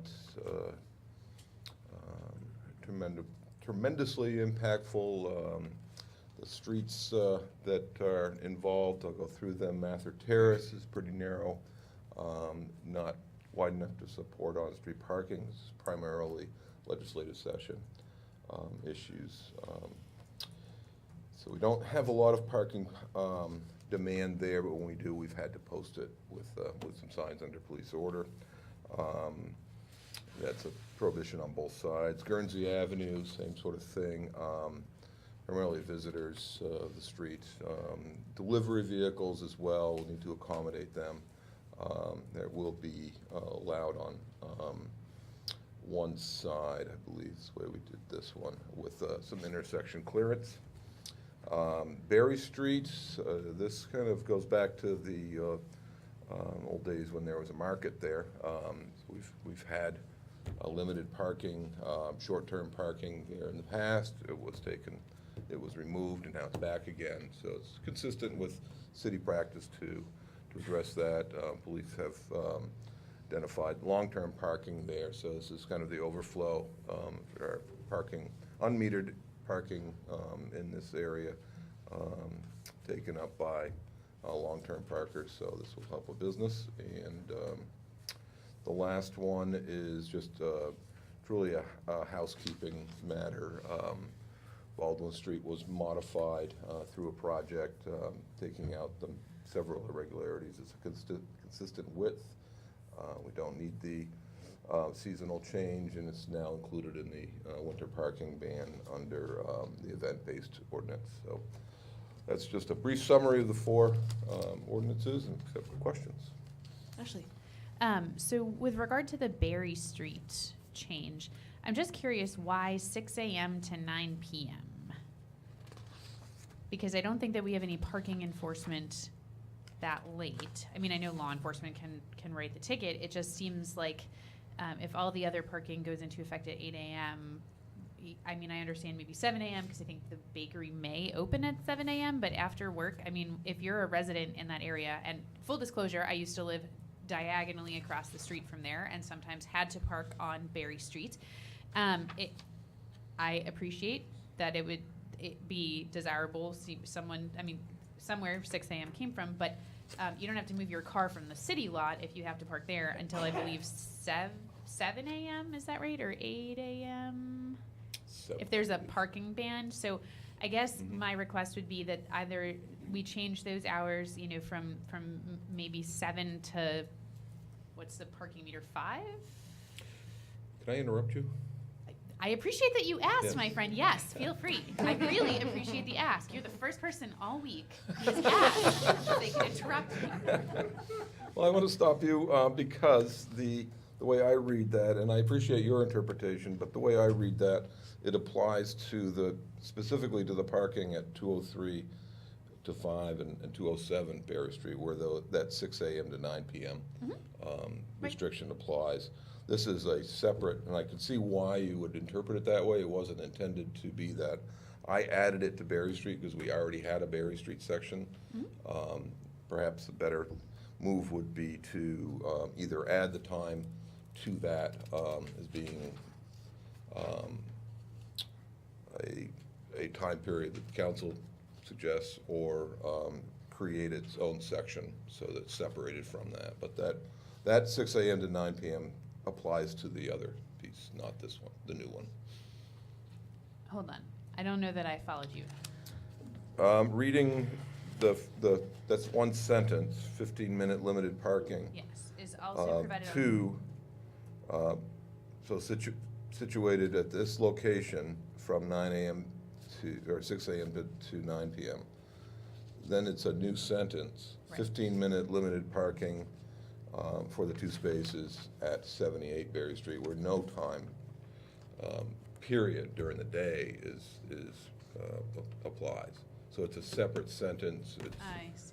The way it's structured, I can see why that would be confusing. Yeah, I'm fine with making it like during business hours limited. It just strikes me that having to get up, and as someone who's lived in Montpelier and has had to get up at the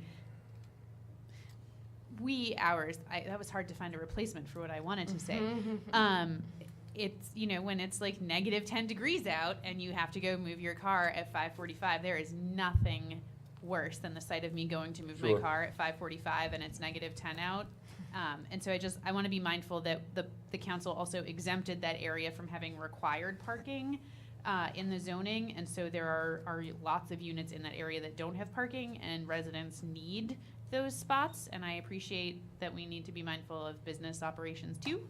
So I would just ask that we change those hours to be more in line with other city areas. Again, it doesn't apply to the new section, but the way this reads is that this particular 15-minute limitation applies only during that time. So then the limitation goes away. Right. You'd be able to leave your vehicle after 9 p.m. through to 6 a.m. I know, but that's the with problem. no 15-minute restriction. No, I know. But what I'm saying is 6 a.m. is awfully early for that to begin. Yes, And that then is. 9 p.m. is awfully late for that to end when the business Right. closes, I think, at 2 or maybe 3 at the latest, 4 at the latest. So I could offer a suggestion. But Jack, you had something? Is, just to understand what's going on here, in this subsection A, that first sentence going through 9 p.m. is what's already in the ordinance? That's correct. That's already And then there. the bold and italic is only the new stuff? That's the new. Okay. So I think what Ashley, Councilor Hill is suggesting is that we alter the existing ordinance to, say, 7 a.m. To like 6 p.m. or 5 p.m. or 6 Right. p.m. or just something. I mean, it just doesn't make sense to me. As someone who lived there, the businesses are Understood. closed. So we warned this as a restriction specific to Those spots. this address, not an alteration to an existing ordinance that affects those. So I'm not sure if it would require a new public hearing, first reading on a restriction, or if the council has the prerogative to alter something that was not on your I agenda. think you could, as notice people for the second reading of the change of intent. I think they can do that. Okay, so you're, Can I ask you a question, Tom? sure. What are your other meters? What times are they in our ordinance? Are they listed in our ordinance, a time that they're I effective? don't know offhand. Would be I good to believe have the them all parking consistent. enforcement begins on, as far as the meter patrol begins at about 8. Yeah, it's 8 to 5 for parking meters. Right.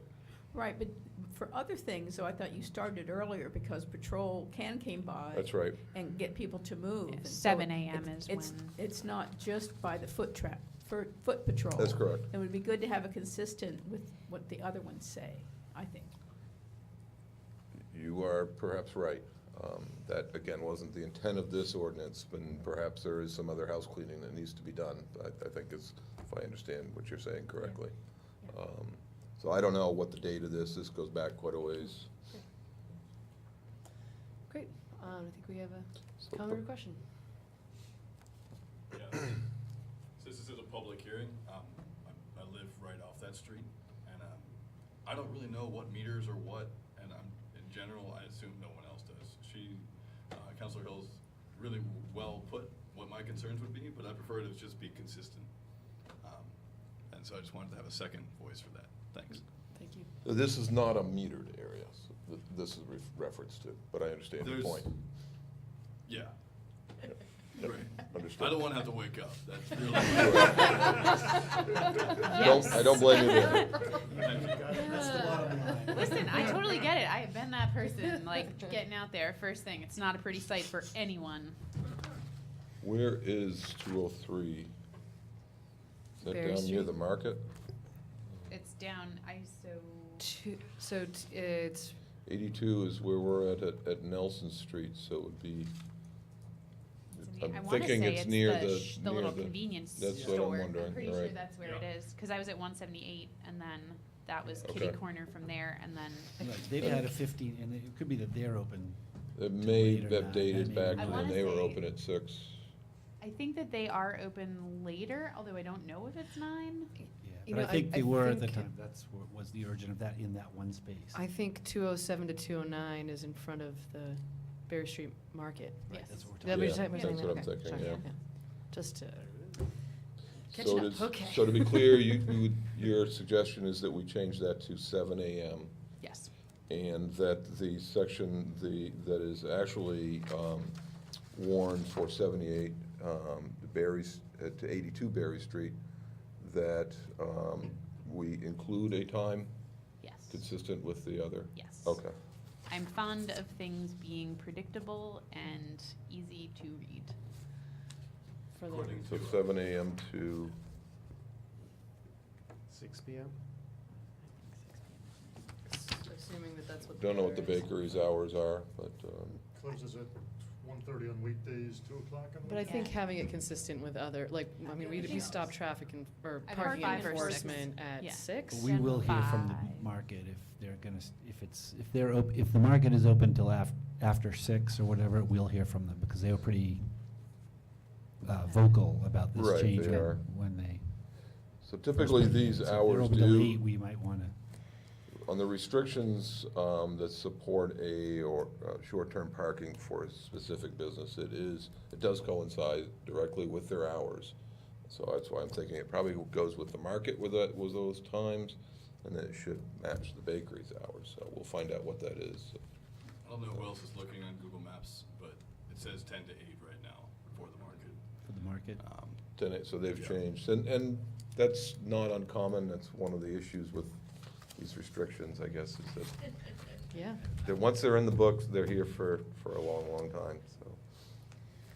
Okay, so, oh yeah, go ahead, Ashley. I have an unrelated comment now. As someone who lives very close to the elementary school, I've seen lots of folks try to take that shortcut that we all used to take and get stopped by the gate. If there is any way that that can be signed on both sides, like street closed, because I watch people all the time, like come in, because their GPS will tell them to turn down there, and then they're trying to turn around in the middle of the road. It's not on here. It's not an ordinance change that needs to happen, but given the snow that is piling up and the number of people that I've seen just making that sort of 18-point turnaround back up to back up towards, So you're talking about Park Avenue and Yes. Hubbard Park Street? Avenue was one Yes. way before it was closed. no, I know, but people turn down there now thinking that it's open. Through. Right. People don't realize. I watch people do it all the time. Okay, it's one way. But it just, if That's there's right, something. It is one way. Something One that way says going. like, But we changed that to two-way to Yeah. allow, because that section is closed. Right. Because people Just so needed to the get to residents that. there can get in Right. and out. So But I if there was think what we something- need's road closed ahead, or yes, street closed exactly. ahead. Just something, because sometimes you can't even see Mhm. the, Or no the outlet. fence. Right, no outlet, something. Just, you can't see the fence always until you're almost on it. And so Mhm. people have just kind of been going, and then all of a sudden like, whoops. Got it. Good suggestion, thank you. So do you have enough information for coming back to us? As long as you're comfortable with us adding the change for whatever the bakery is, and we'll leave that to. Now, I suppose there's a way so that this can go away, be eliminated, such that wording is added that when the business closed, this ordinance terminates or ceases to exist. I don't know Businesses if change. that's- I don't think we can do an ordinance totally. I don't think we should do an ordinance totally based on one business hours. We should be at least covering them, but maybe a little bit over. That's another way of doing it. It could always be a business there. There was a business there before. I don't know why it was rescinded, and then, so that's another approach. 7 to 9 is. 7 to 9 should cover it, right? Glenn? Okay. Yeah, this just seems like a really good opportunity to keep piling on more things. Thanks, Tom, for showing up. I'm your sounding board. All of the parking changes have reminded me that a neighbor of mine on Prospect Street has asked me to suggest that we limit parking on Prospect because of similar reasons to what's stated in here. We've had a bit of a change in use over the last few years. More people are Airbnb-ing their homes or parts of them, and we have more cars on the road than we used to, and it's starting to get tight in a couple of spots. So I don't know if you've already looked at it recently, or if you would be willing to take a second look along this way, but I think that would be great. I have not looked at it. I'm not aware that is, so what is specifically the concern in the specific area? And Yep, perhaps so- you could send me a note. Yeah. Yeah. About that, and I would, these reviews are not just Public Works, it includes fire Right. and police, fire on public safety access, and Yeah. police under enforcement, and That's so we the- kind of work together on that, so. And that's the so basic send an concern. email, then I can loop everybody in. I'll do that. So you, With okay, an so y'all address. follow up on that? Okay. Thank you. Okay, any further comments? So I just want to be clear I want to make sure all the business owners and all the residents get adequate notice, and I'm not sure that we've been very clear about what we're planning to do so that they get adequately noticed for next time. That's a good point. I feel like Where we did need we to give land? Tom some more concrete language so that he can then notice the people who would be impacted. Tim, what do you feel like is your direction right now? The alteration to the existing section, we would notify there's a few businesses there, so each of them would receive that notice, and as well as the adjoining owners. But notice for what? They would receive, what we send is the full Right, memo. but the question is, package. what's the change? What, What are you thinking Oh, I'm about is the sorry. change? Yep, I thought it was more the manner of delivery. No. So the existing section for 15-minute limited parking would be revised from 6 a.m. as the start time to 7 a.m. to 9 p.m. The proposed new language would also be 7 a.m. to 9 p.m. So both sections would have the time restriction included. Does that seem adequate to you there, Ashley? Okay.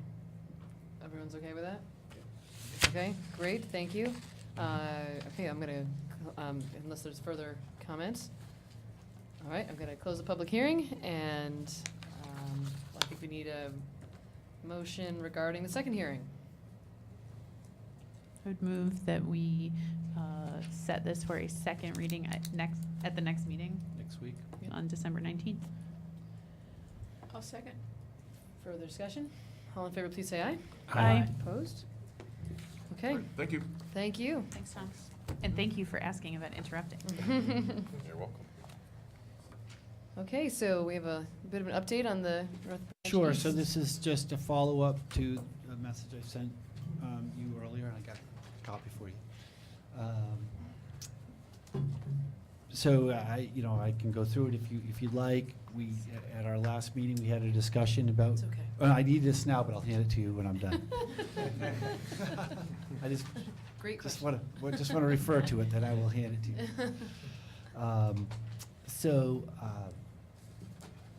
you. At the last meeting, we talked about a process to look at options for the properties on the north side of the, or the east side, excuse me, of the North Branch. The 3 properties that the city owns or has an interest in. And I was asked to put together a working group to look at that, and I've made some effort, talked to some people, and have, I think, assembled a group. Or I haven't actually reached out to, but I think we have a structure of who we might get around the table to look at this. The first place I wanted to start was with our funding sources to see what, if any, restrictions we had, and there are some. So I tried to articulate those as best I could. As I said, I ran this by the state and federal people I met, and they both said, yes, this accurately reflects our conversation. Because we've had issues in the past where we've had a conversation. You didn't understand what we told you, so. Anyway, I think the main issue is that we don't, while the city owns those 3 properties, we purchased them with federal money. And so therefore, there's an ongoing federal interest in the use of the properties, and that they were purchased for this specific project, the One Taylor project, and for transportation and transit uses. One of the lots, and this is partially at our request because of our prior plans, has been declared a non-essential, and you're right, they are correct. We could build a road around that lot and not necessarily need the former TKS lot. That's the parking lot next to the drawing board, not where Montpelier Beverage was, but the parking lot next to it. And so they are expecting reimbursement for that. That wasn't an issue for us because we planned to sell the combined new property, and that's how that was going to be addressed, and that's how they understood it. So they'd never really articulated it that clearly. So, and in addition, as you know, they provided additional funding to our project, and again, they were clear. They agreed that it was not conditioned on the sale. However, I know I certainly said, well, you're going to get money from the sale of the property. So, it was definitely part of the conversation. And then so I think it's all laid out. So the question is, there may well be some, almost certainly will be some financial obligation to using these properties for something other than the way they're properly designed, they're currently designed, not properly designed. And so would be the cost of a park. So my only question was, before we continued forming a committee and a group, which was your direction last time, was just to make sure you had seen this information, and that if you wanted to change course or do anything different, you could, and if you don't, we'll just continue. But wanted to be sure that everyone was doing this with full knowledge of what is out there. I did have one follow-up communication with the VTrans official, and he did basically saying how soon would we need to pay back the money, even if we decided to go. And he said probably we could do it up to 2 years. But no more than that. So the cost, if we wanted to have total control, is $304,000, or there's an additional, I didn't quite follow all Sure. the different financial impacts. Well, it's a little complicated in that the 3 lots we bought have since been converted to 2, and that's a subdivision that's already happened, and they now exist as 2 lots. So what we purchased each individual from is kind of different. So appraisal for the new, what I call Lot 2, the combination of mostly the TKS lot and part of the Association for the Blind lot in the back, what we were going to sell. That was appraised at $380,000 a couple of years ago. And that is what we were going to be paid by the Moat Trust to purchase, and we bought their land for $360,000. The state then can take that $380,000 and match federal funds so that they can add to their transportation budget, so that becomes a 20% match for them. So that's worth about $1.2 million to the state, so it's not chump change, they want it back. They recognize that we paid 20% of that when we bought the property. So if they were to sell it to, you know, a private seller, they would get the full $380,000 or whatever. We'd have to do an appraisal first of all, come up with a new value. But the city would get a 20% discount off of that because we spent 20% buying it. So that's the recognition. So at the most recent appraisal for $380,000, $304,000 is 80% of that. So that would clean out all federal rights for that new parcel. You know, we could argue that, well, we only want to buy the rights out of the smaller parcel, and we'll see where that goes. But that would be certainly unequivocally a clean way to do that. But you know, we'd have And to. if we do that, we don't also owe the state money. The That's state and what's feds are confusing one and to the me. same. Okay, all right. So the V-Trans acts as the agent for federal highway. But the interesting thing about this is that even though it was paid for with federal money, it goes back to the state as state money, which they can then use to match more federal money. So, Simple as that. right. Otherwise, so the part I didn't really get into here because it was just long, but just so people are clear, when they've determined something is non-essential or surplus property, you know, if we don't do anything, they will then seek to dispose of it, and they will put it out to bid, to top bidder, and then the next thing they do is see if any state agency wants it, and give it to them, and then they would come to the city. So there is a backhanded way in which if nobody bid on it privately and nobody from the state wanted it, then the city could possibly get it anyway as surplus property, but it's you know, it's how many times you get through waivers, right, before you. Yeah, go ahead. Oh, No, go ahead. No, go ahead. one more question I had was, so right now they've deemed it non-essential. Non-essential. If we were to do a transportation-related thing, such as one of the options we kind of mentioned last time was rather than doing a building or a green space, but putting parking there and removing parking from Berry Street in order to make that last connection of the bike path or the multimodal path on Berry Street. To me, that's a transportation-related item. Could we get them to Possibly. change I their raised determination? that issue and said, you know, they said, number one, it would have to be open to the public. So it couldn't be, you know, private parking spaces designated for an entity.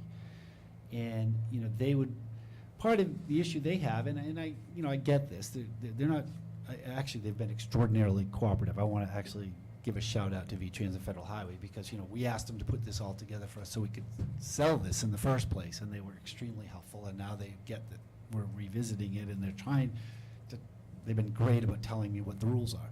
But the funding was for the One Taylor project, and it was for, this part was basically to put a bike path in and to put a road in.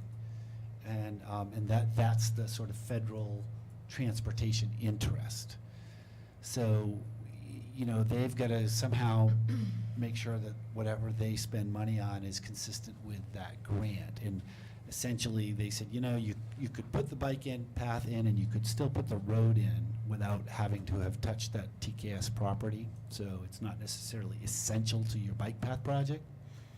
So somehow we'd have to get them to link that and say, well, it's parking for the bike path project. So I can't rule it out 100%, but I wouldn't bank on it either. Donna. So I'd call it your number 3 on the back side of your memo. You talk about the easiest, the next easiest, and a more complicated path is to subdivide the two into a smaller building space. And then you go on about than buying or selling out. I mean, I'd like to explore that. I don't know if we have time to. So how much time do you think it would be to approach them about number 3, that option's more complicated? We've got competing time frames here, and this is where it really gets dicey, because states can have their own process. If we were to subdivide this, we need to go through our own subdivision process and do that. So create lots and go through our own development review board and draw up the subdivision plan and all that. We can't just subdivide it like, okay, we did it tonight. And then there are existing permits for this lot. So anything that we change it to, whether it's parking or open park or anything else, we're gonna need to get revised permits for that.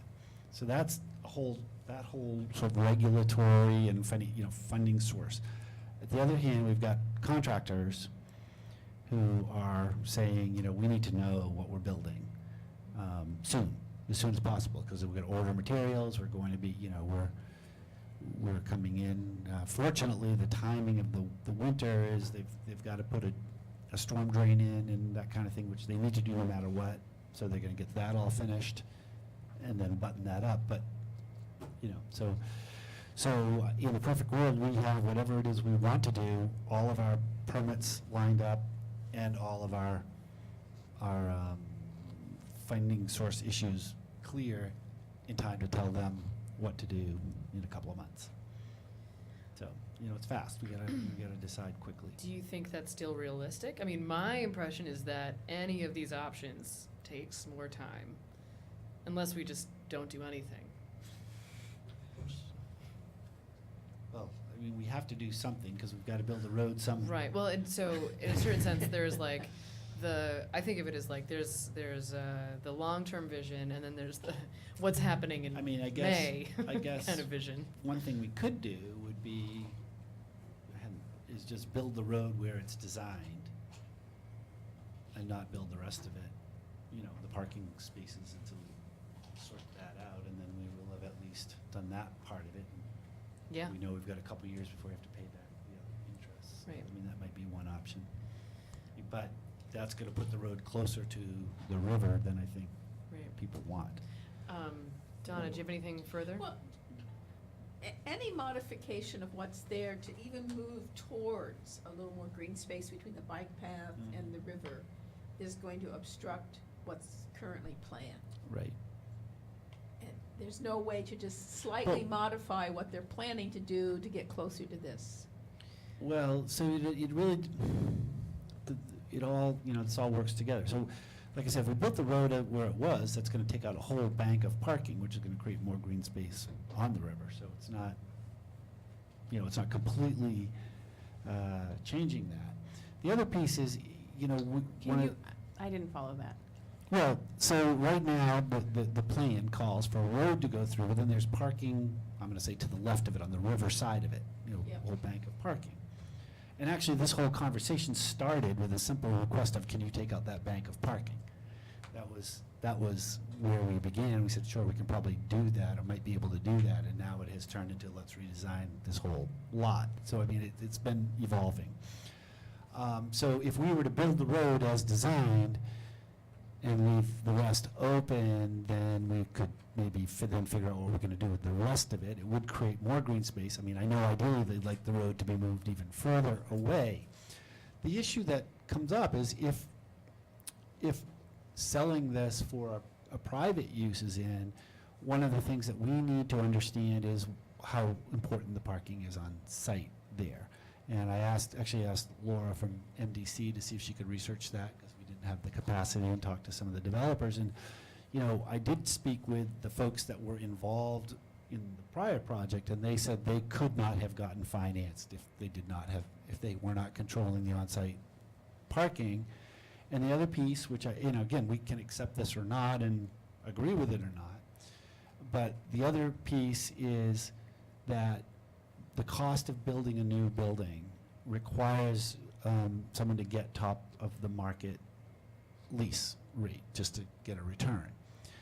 And if we then have to charge people, if they then have to say, and you're paying to be in the parking garage across the way, on top of your top of the market lease, it becomes less attractive to potential tenants, for office tenants and those kinds of things. Whereas they say, well, you got to pay, I don't know what that lease rate is, so I'm making this up. This isn't an official, but you got to pay $25 a square foot, but you get parking comes with it right there next to your building.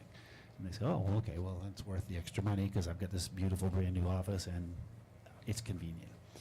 So, if we're going to hold the option open for development there, then we also want to be careful that we don't do anything that is going to stop that, impede that. So we're trying to, have it both ways, I think, until we make a firm decision. I don't have the best advice, and like I said, I'm happy to continue a process talking with people, but I felt like, this was new information from the last time we talked, and it was substantive, and that you all ought to kick it around. Rosie? I had a couple more questions. One is, if we don't sell it for the full appraised value, are we on the hook for the difference to pay back? So that In is, fact, we don't really have that choice. well, what I'm wondering is if it was a less desirable, because we took the parking away, if it's a less desirable lot, somebody bids Well, and I think less that's money, why, I think do we have to pay the difference back to the Well, state? that's, the very first bullet says any changes to the current plans have to be reviewed and approved by V-Trans. So they could conceivably say, You're not gonna you get the money can't change we that thought you were gonna parking get. because you're devaluing the property. And they have a process which they use, which we would follow for selling property. And they get an appraisal and they put it out at that, and then they take bids. And we are allowed, I think, to have some view. We talked about this a little bit about what, is it just highest bidder, or is it somebody that comes in with a proposal for what they want? If we bought it out, then we could make up our own rules. But yeah, no, they're saying, yeah, this is what we're expecting. And then my other question is, do we have the ability to put any deed restrictions on the property? I know we talked about it being more desirable to some folks that it be housing rather than high-end office space or. So V-Trans, so the deal that we had with Moat and the purchase and sale that we had right up until closing day called for the city to retain the rights to have housing above the parking lot.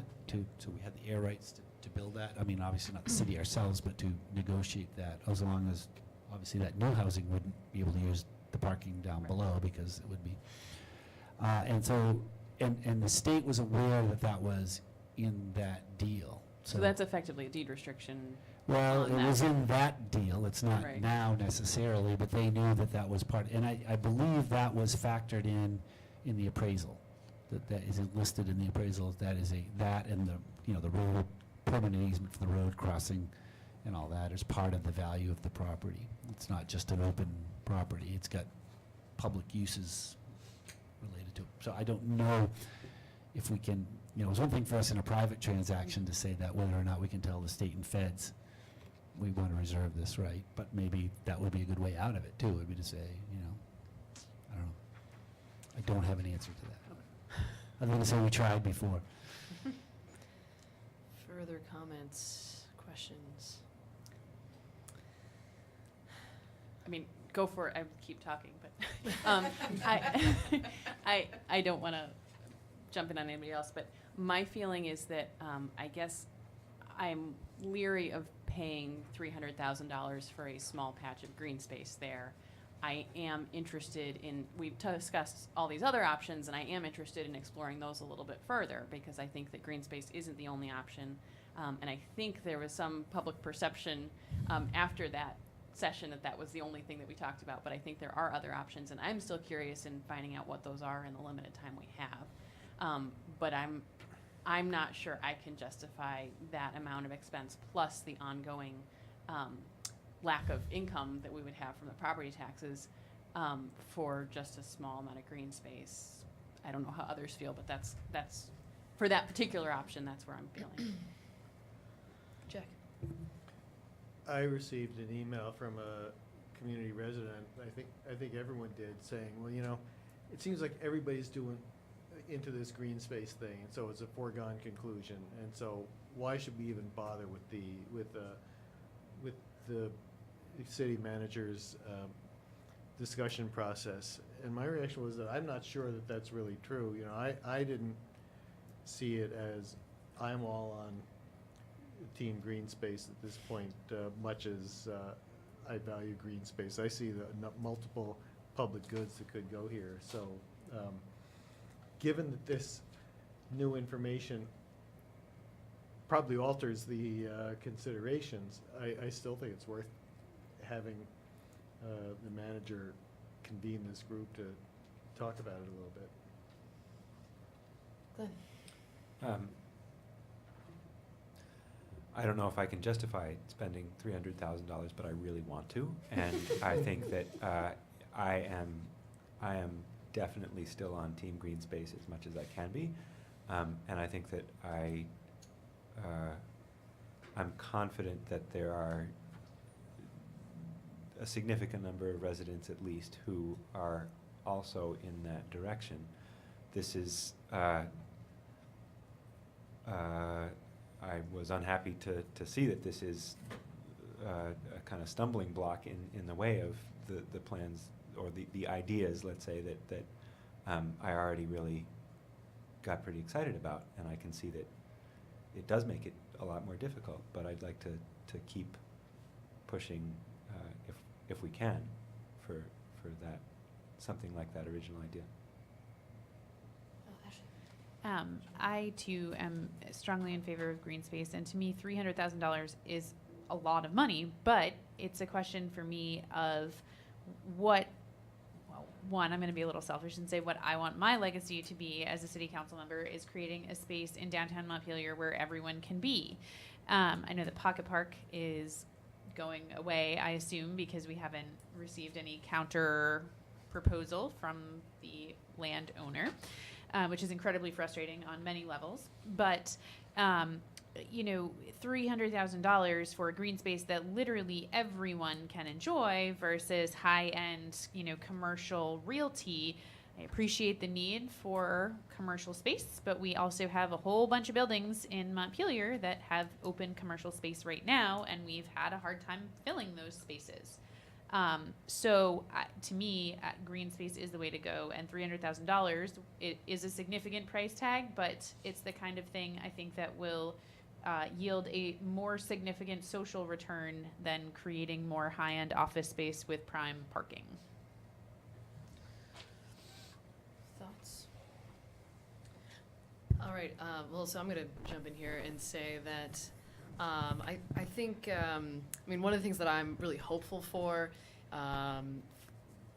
through this process is because it's right on the river, I think there's actually quite a bit of opportunity for grants. So, I mean, one possibility is that we might end up paying $300,000. Another possibility is that we might be able to find some grant funding. Now, to be fair, it is a tight turnaround. I don't know if that's realistic. I agree that I think it's probably reasonable to ask the city manager to continue to move forward with this group and, you know, exploring our possibilities. But I also, like, one of the things that this changes for me is just thinking about the timeline and anticipating that there's likely to be, well, we've got to do something, right, by when people are starting to construct whatever's going to happen there in May.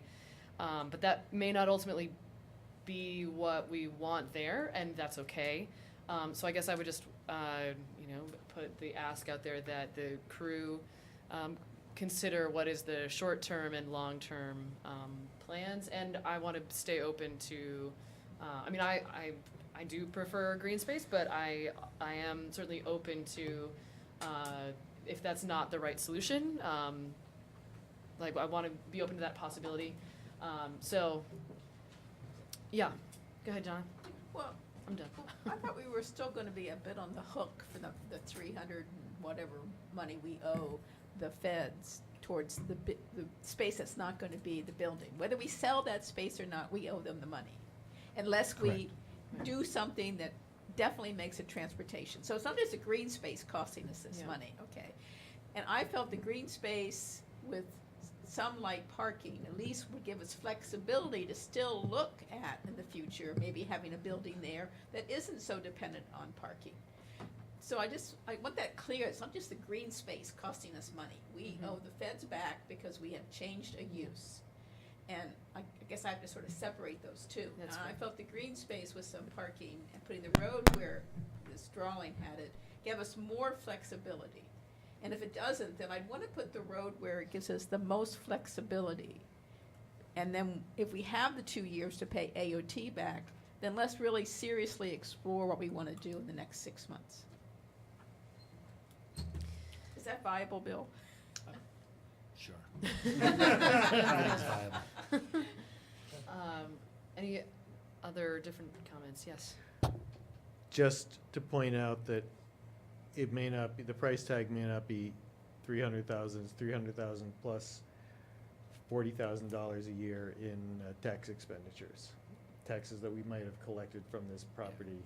I think that might be high, that Okay. estimate that we got, at least for the municipal tax. Again, depending on what goes there, the building that was permitted, we estimated would bring around 7,500 to 8,000 in municipal taxes per year. And water revenues. And additional water revenues and downtown improvement tax and sewer and all that, but just in terms of general fund taxes, so, the number that we got may have included school taxes and everything else, is a higher amount, and it depends on what's built and what it's valued at, so the permitted building was gonna be valued at about 750. The cost of it was about 1.5 million, so I think sometimes people say, oh, you're putting a $1.5 million building in there, that's what your taxes are gonna be, but actually you can't then turn around and sell it for $1.5 million. Its market value is something less than that, so. Okay, well, that's good to know. Do you feel like you have clear enough direction? Well, I mean, I think the issue is you want to continue having a conversation and that we're cognizant, and I just didn't want to call the group together if people's minds had changed, so. Okay. Great. Are we satisfied with that, team? I encouraged the person who emailed us to get on this Good. committee. We'll see. Great. Okay, thank you. Okay, and we're on to the budget. Yes, yay. So are you headed down that one? Okay. This will not take very long. 9 o'clock is I'm not gonna looking move. great, Mayor. What's that? 9 o'clock is not looking that great. No, I said 9:30. You said 9:30. I You said say 9:30. Oh, okay. Yeah, it could be, yeah. It could be, we could make it.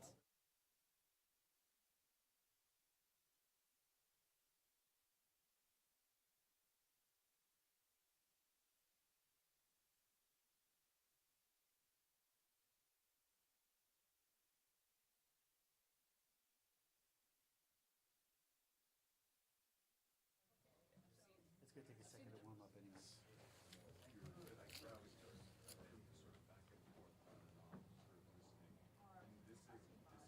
So one time when I worked for the city of Cambridge, Mass, they started the meetings at 5 o'clock in the afternoon. They probably went to like 3 a.m.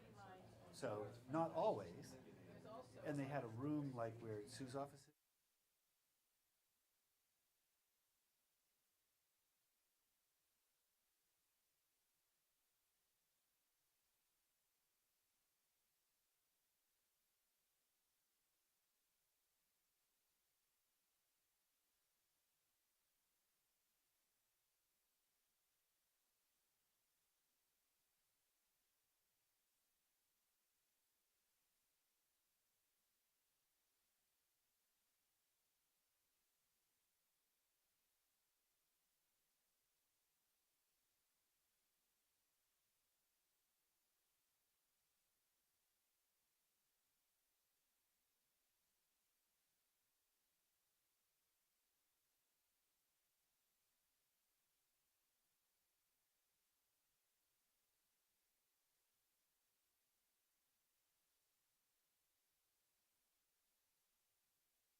lights or? Leave the lights on. Sure. I mean, if people are happy, I just- it's fine with me if people are happy with it. So, okay, there's Ann, there's Mike, we have everybody. Where's Donna? Donna. Oh, there Oh. she is. Can we start with Yeah. Okay. All right. Go ahead. So I sent out information today. You do not need to know it or have read it for tonight. This is basically, I'm going over what it is, and Todd just handed out the copy. So this is a very short preview of, I think, the discussions that we're going to have over the next couple of weeks, and try to lay it out for you as simply as possible. And I think where we ended up was in a pretty good place, better than I thought we were going to. So basically, you know, we put together a base budget that kept our core functions, our direct services, pursued the goals and priorities, met our regulatory mandates, and kept our capital funding up. So what's in the base? We started saying, what if we just do the same thing next year, this year? Same funding for everything, same staffing, no changes. And we actually, well, fortunately, we had increased revenues for pilot, increased revenues in local options tax. So those policies are helping to defray the cost of local government, among some other things. So to basically roll everything just over, it was really a less than 1% budget increase and actually a 0.3% tax decrease. It's pretty minor, but you know, basically the same thing. If we do the same thing next year, it's going to cost the same thing. So we said, all right, well, what are the key elements that people have talked about? So we took a look at some of the things you told us. Now, one of the commitments that I know I personally made, and we had talked about as a council at least last year, was adding another $50,000 to the capital plan. So if you add that back in, because that wasn't in that, do the same thing next year. Adding a new full-time new police officer. Raising the Housing Trust Fund $15,000. I'm going to talk about that a little bit. The Housing Trust Fund request was to go from $60,000 to $150,000, and that is a lot of money, but it's really broken up into three distinct portions. The first 75 of it is a commitment we've already made to the French Block project. So we've got to have 75 in the budget next year if we don't do anything else. So we've got to go from 60 to 75. The next 60 was to retain the first-time home buyers program. The last 20 was to put away for the potential Christchurch housing project in 3 years, with the idea that next year we'd have 150, we'd have 60 for first-time home buyers, leaving 90. We'd save that. Same thing the following year, 90 and 90 is 180 plus the 20 is 200,000, which is what we would need for the Christchurch. So the request is broken up into three. So when you see our increments further on, we broke them out that way. You all had indicated the ash borer was a high priority, so the team included a full-time position for trees for this next year, and those numbers include benefits in there. And then we took a look at the facilities position and what we talked about. So we agreed that's a high priority, and we agree that it's going to be important not only for, we're going to have a new parking garage, we're going to have a new transit center, we're looking at a new potential recreation center. We have facilities, plus all of our existing facilities needs. And the idea of implementing some sort of a sustainable energy plan. So when we do the full presentation next week, you'll see that we're going to recommend seeking funding and using existing funding to get a grant and to hire a consultant to do the energy plan, so that a new facilities person that has something to implement, rather than have, they're not going to be the person that can do the plan. They're going to be the person that can make it happen. So what we've kind of came up with was splitting the baby. This is a full-time position, but if we don't start it until April of next year, we are only paying for a quarter of it now. Now that means we're basically adding to the following year's budget a full-time position, but it was a way to do that. So with those in, that brings us, those that add $231,000 to the budget and increases the budget 2.7%, tax increase of 2.4%. CPI for this year was 2.5%. So this was basically, if you want to keep your budget at CPI, this is what we would prioritize as the things that should go in there. Now, we all know it's mix and match time, so we'll talk about that next. So here's the mix and match. These are other things that we talked about as a group not only as our own team, but from the strategic plan and from the discussions, the budget surveys, and then the last meeting when you all laid out what your priorities are. So, and you can see some things are on here twice, and it's because we've looked at them as incremental ways you could get there. So the first one was the Housing Trust Fund. So that's the next 60,000 that we talked about for the first-time home buyers. A part-time parks position, which would, again, we had some debate whether that would also be like we did with the facilities, that we wouldn't fill it till next spring, for the following summer, and have it be a full-time position, or whether they would actually have it be part-time throughout the year. The parks wanted to not make that decision just yet. This is the remainder of the point of the facilities position. They get a full-time position that starts in July rather than in April. Art Synergy asked for $50,000. We just broke it up into two $25,000, give them part. The full-time parks position that you see there, it's starred with the parks time. That is not two positions that would be adding to the part-time to make it full-time. So it would just be combining those two. And then the remaining $20,000 for the Housing Trust Fund. Art Synergy, then the remaining $25,000 for them. Montpelier Alive had asked for an additional $10,000, and we put that on the list. I would like to do a citizen survey, the National Citizen Survey. Our proposal this year is actually going to be to take existing money, do it this year for $15,000, and then this suggestion is you put $5,000 a year away, and then do it every 3 years, so that you're constantly funding it and you're updating the data and the info on a regular basis. It's not a lot of money. Probably could have gone in. If I'd known we were going to end up with a minus, I probably would have just put it in the base. And then the library funding that you discussed tonight. Obviously, we made this list before knowing whether it was going to be on the ballot without a petition, so maybe we need to think about how we figure that out. So those are the items that are in play that would be above. So they all total up to an additional $295,000, which is an additional tax increase of 3.1% and 3.4 cents. So if you put all in, you'd have a 4.7% budget increase, 5.5% tax increase at 6 cents if everything was on the list. So that's kind of the field that we're playing with. So tonight, I'm basically going to give you this preview. Next week, we'll get you the books and the full analysis and some of the more articulated proposals. And then we have scheduled, it says January 3rd. I think it's actually January 2nd. It's a Wednesday, January 2nd. And the idea, that's an only budget. So I think, we can get in there. And then the two public hearings, of course, which you can also do work on.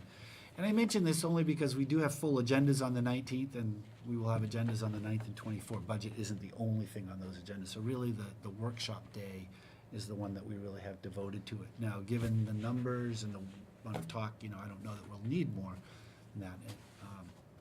So that's it for that. And there's one other thing I want to.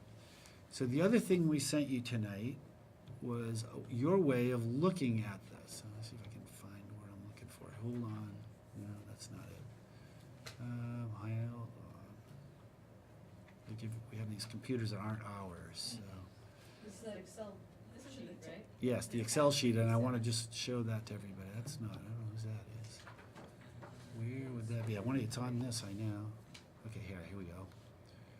So what this is just an Excel sheet, and I just gave it, what I just told you is all on here, and this is hard to read here, but you have it.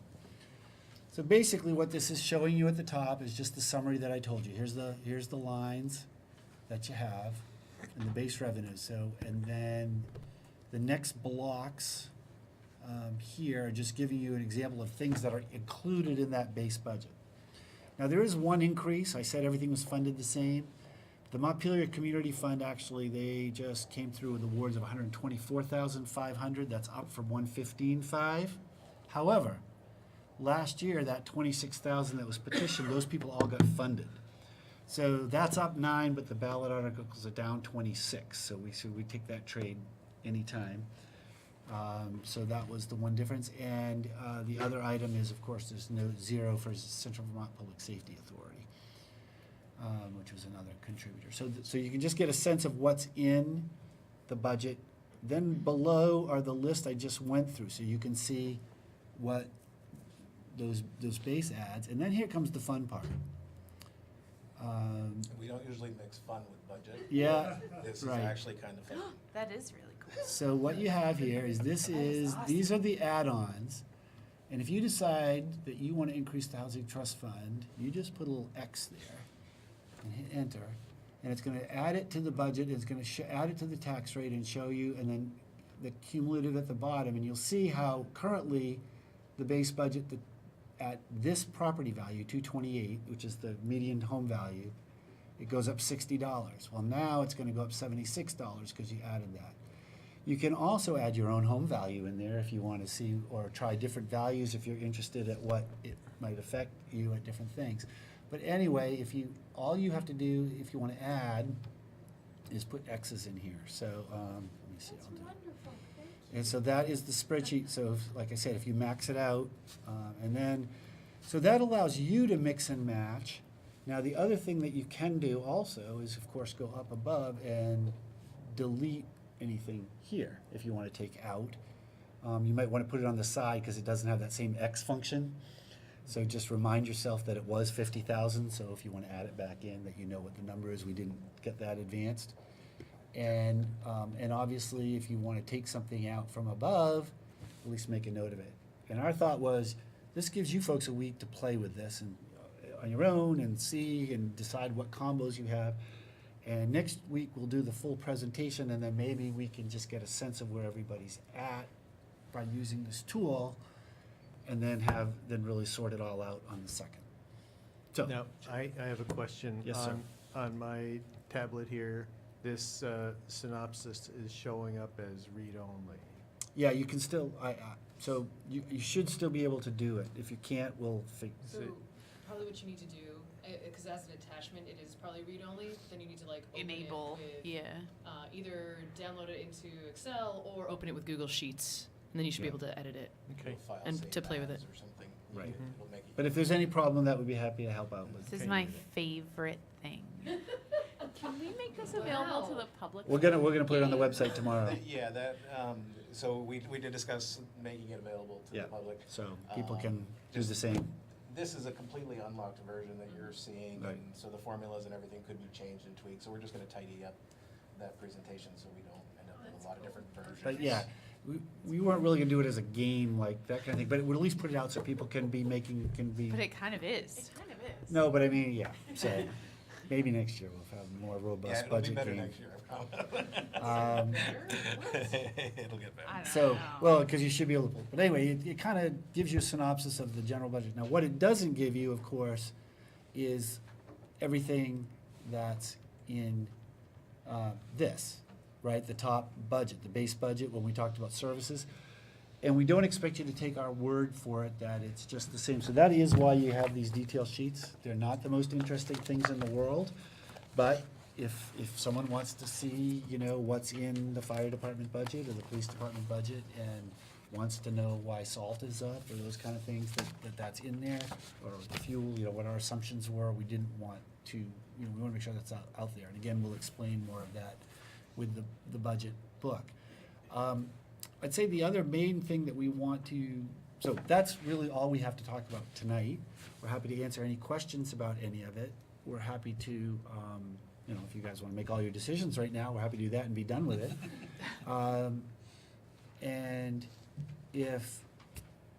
But more importantly, typically with budget processes in years past, we've spent a lot of time with departments presenting their budgets.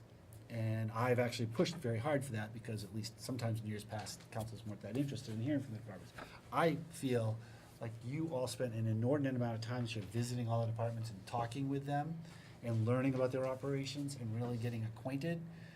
So I think in the interest of using time, if there are specific people that you want to see or agencies or groups that you want to see because of questions about these policy decisions or something you don't like, in the operating budgets, let's get them in and use our time wisely and talk to them. But, if you don't, if you just, I'm picking on the fire department because there's really is no change. It's just same as it was. And so if you want Bob to come in and tell you about the 16 firefighters and how they work and what shifts they run, and I'm sure he'd be delighted to do that. But if at the end of the day, we're just gonna say, okay, thanks, you know, maybe we should use it more in saying, why do you need that extra police officer? Or tell us about those parks positions and tree positions, or maybe weighing some of these decisions. So that's just my professional opinion, and that goes against 23 years of saying you should always talk to your staff more.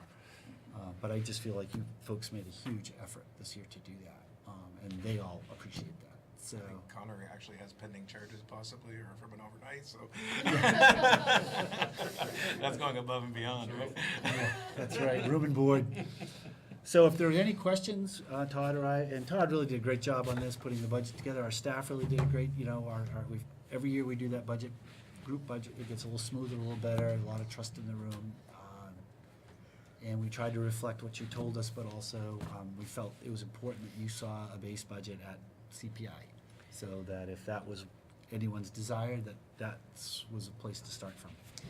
So just for context for this time right now, this is probably not the time to be advocating for what you would want, but if there are clarifying questions Or how to use it. or process suggestions, yeah. I'm just thankful for everyone that we did the approach we did and looked broad, and you brought us back very specifics, and yet with broader options. I really appreciate it. This makes me very happy.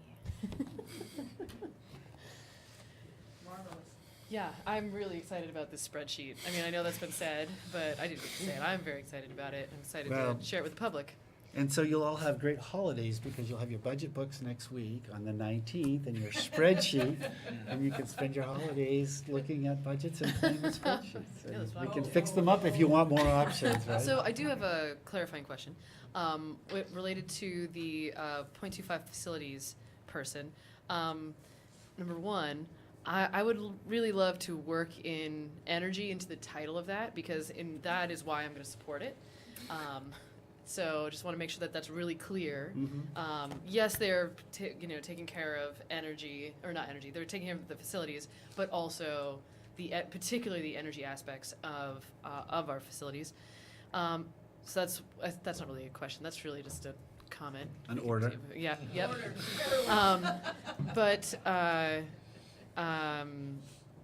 There is a question buried in here, which is that I wonder how this relates to I think we have a .25 position now for. Right, and that's in right now, particularly if we're going to delay the hire, because Steve's doing a huge amount of work to keep a lot of our bids and processes going.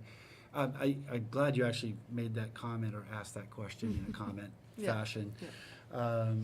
Because we also intended, one of the things we also want to do is have this person be in charge of the district heat system. So we very clearly on top, and that means not only getting new customers, but making it work and looking at all the options. And right now it's being cobbled together by our DPW. So we have a lot of facilities, and certainly the energy functions of those facilities are very important. But you may recall a couple of years ago, the staff came and said, we just need help with our facilities too. There's an energy aspect of it, but we also need help, and we're going to be operating a parking garage, with automated systems and financial collections, and we're going to have a transit center, and these are things that, and if we do a rec center, then these are all things that someone's got to be running. Sorry, so can we come back to Steve Twombly has a .25 position now? It's contracted, yes. Contracted.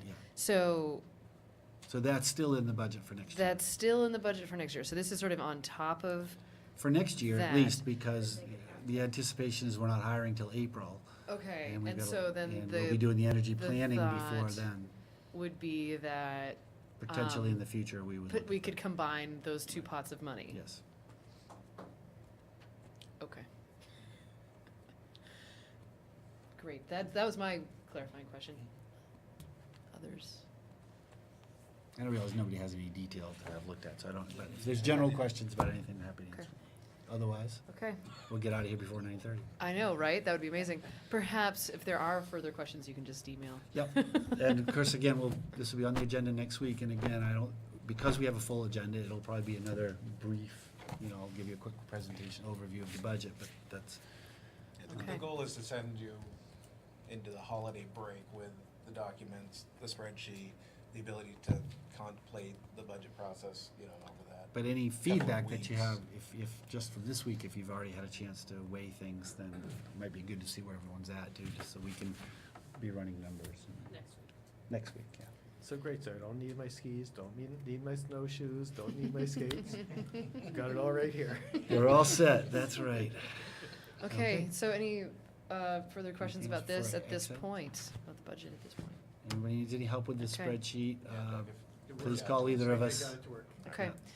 great, thank you. This is wonderful in many ways, so excited to have Well, this we were conversation. happy that. The charts are coming as part of this process as well. Fine. This is- Oh, yeah, we wouldn't forget the charts, We that's- use the Excel spreadsheet. Totally gonna be that person though. Oh, now- Print is really small on these spreadsheets. Well, so you can expand them. I know, but not these. Oh, those. Yeah, Yeah, that's- it's like, it's and I have contacts in, so I can't do the look over. Agreed. When the books you get next week will. Okay, good. We fixed that. It's a little embarrassing. My birthday just happened, but boy, it's clearly gotten worse. Yeah, well, so we emailed it out, which obviously then you can expand on screen, those are two things. And we do expand it a little in the budget book Yes, I itself. can see it much better when I can zoom in. I just want to make Yeah. sure that for the public who wants to read, Oh, yeah, if and we I'm put, having a hard we time put that reading. online too as well, and the budget book will go online. And you can switch this to landscape too. That's right. It's really Yeah. maximize viewing. Okay, keeping in mind that we have 15 minutes basically to go before 9:30, we have no other business regularly. So council reports, let's start with Rosie. Pass. Jack. Nothing to report. I will carry on and pass. Okay, Donna. Oh, dear. It's okay, it's okay. Well, I hope you all got the draft that I left on your desk. And this is, the first couple of pages are just offline, I mean, online, I just loaded it down from another city, things to think about. The third page is actual policies and standard statements that I found. And then the fourth page was the evaluation as we have it now. So I would just like you to look at this. I will send it out electronically and, you know, edit and add and mark out, but really get interactive with it. And maybe new year, we can attack this and get our own evaluation system going. So just for the public's benefit, it's a council self-evaluation tool. Yes, thank Okay. you, yes, yes, Sorry, it's a carry tool. And there's been a lot going on in transportation. You heard me talk about the Montpelier Infrastructure Committee is going to be having hearings about GMT's routes and the mini transit. They're also interested in the LEDs that DPW talked about on the downtown lights at the capital improvement plan. And there's just a lot going on, and I was surprised to not see you all out at the flash mob for the complete streets on December 5th. But we went out with our flashing lights, and we stopped every pedestrian. I mean, within 10 minutes, I had hit 15 pedestrians just on Main Street, dark as anything. And I got up by the library, all of them. The first thing they said was, "Oh, where's your light? Oh, that's cool. I should have that." Yes, you should. So really, there's John Snell just emailed earlier that a man, 74 years old, pedestrian, got hit in Burlington and died today. And it's just dark, and we just have a lot of dark clothes, but we have to take responsibility as pedestrians to brighten ourselves up. We also need to be, as drivers, very, very, very careful. I have two people who are interested in joining the e-scooters, so I'm hoping that group evaluation will happen. One is from the Complete Streets, as one is from the MTIC. And also, lots of positive comments about our flashing crosswalk signs, and I hope everybody uses them. Push the button, it'll make it flash. Thank you. All right, just a few things first. I think at one point I spoke about maybe a project labor agreement language. As you know, we're building a lot of things in town. And I'm always very cognizant that we're doing it in a fashion that's consistent with our values as a city. Some of the PLA stuff, I did research in other cities. I think it could be vulnerable to legal challenges. So I have been working on drafting some responsible contracting language that would entail paying responsible wages, participating in job training programs, and also opening us up to, you know, private rights of action, just to make sure we're in compliance with workers' comp. everything like that. So I hope to have language for you in the next couple of weeks here on that. Other things, final scooter stats for the month that we had it. 2,245 miles traveled within the city limits here. So that's pretty good for a fleet. And the last week of that, as you know, was pretty dodgy weather. So we didn't get a full month out of it. I think you could look at the first week there as being more analogous to what we would look at if we had it on the ground. It's not apples to apples, but if that was traveled by cars, that would be over 2,000 pounds of CO2 emissions avoided in town. What I'd like to do is maybe work with Sue on developing a survey for the riders of the scooters there and really nail down how they were using the scooters to see how much of this actually replaced road traffic there and how much of it was just kids riding on sidewalks without helmets, maybe drinking a beer while they're doing it, I don't know. So we'll figure it out. Last thing, and I don't want to steal John's thunder on this, but I've been talking to a lot of legislators. If we think our charter changes are a slam dunk over there with the bags and the non-U.S. citizen voting, we are sadly mistaken. I think these passed by such a margin that we need to be really good advocates for the city and make sure these get over the finish line. Often a legislative tactic is just delay, delay, delay. We need to be ready to get over there and testify in the drop of a hat, because that might be how quick it is. Bring people who are affected, I think, tell the human story on this, and make sure it doesn't get legalese to death here. And I think we can get it passed, but it's going to be a challenge there. So I hope we can all work on that and encourage folks in the community to do the same. So. I just want to put out there that I am saving some of my personal time at, from working for the need, should you need at the drop of a hat for somebody to go testify, just let me know. I'm into it, so. Likewise. Yeah. Nothing to say this week except come join me tomorrow morning at Bagio's, 8:30 to 9:30. The last couple of weeks have been well attended. I'm looking to get enough people that I can just sit back and listen and not talk at all. And I really encourage you to help me do that. So thank you. So I just have one thing really to report, which is the investment committee today met just prior to council, and we are going to have a recommendation for you all about a divestment policy. So I'm pretty excited about that. So that's coming up on January 9th. And then, yeah, that's it. Okay, great. I never have everything to say, and we want to get out of here. I'll make it quick. The Monday before last, last week's Monday, I was fortunate enough, privileged enough to be invited to a closed-door meeting at NYU Law that was put on by the, there's so many words here, Global Resilience Network from the International Center for Enterprise Preparedness. This is a group of a lot of folks from Homeland Security, from the intelligence community, from other election administrators, Secretary of States, folks from Secretary of State's offices, and some folks in the private and nonprofit community, sort of looking back on election cybersecurity over this year and working towards making a sort of collective set of recommendations for the next year. And it was great. I was the only Vermonter there. But just thought I would throw out that happened, and it was terrific, and hopefully the report will be available soon. Great. I think I've talked plenty and written plenty. Do we have anything we need to update? Can you think of anything quickly? No, I think we'll pass. Great. Okay. So then, without objection, we would consider the meeting adjourned. 10 minutes ahead of time.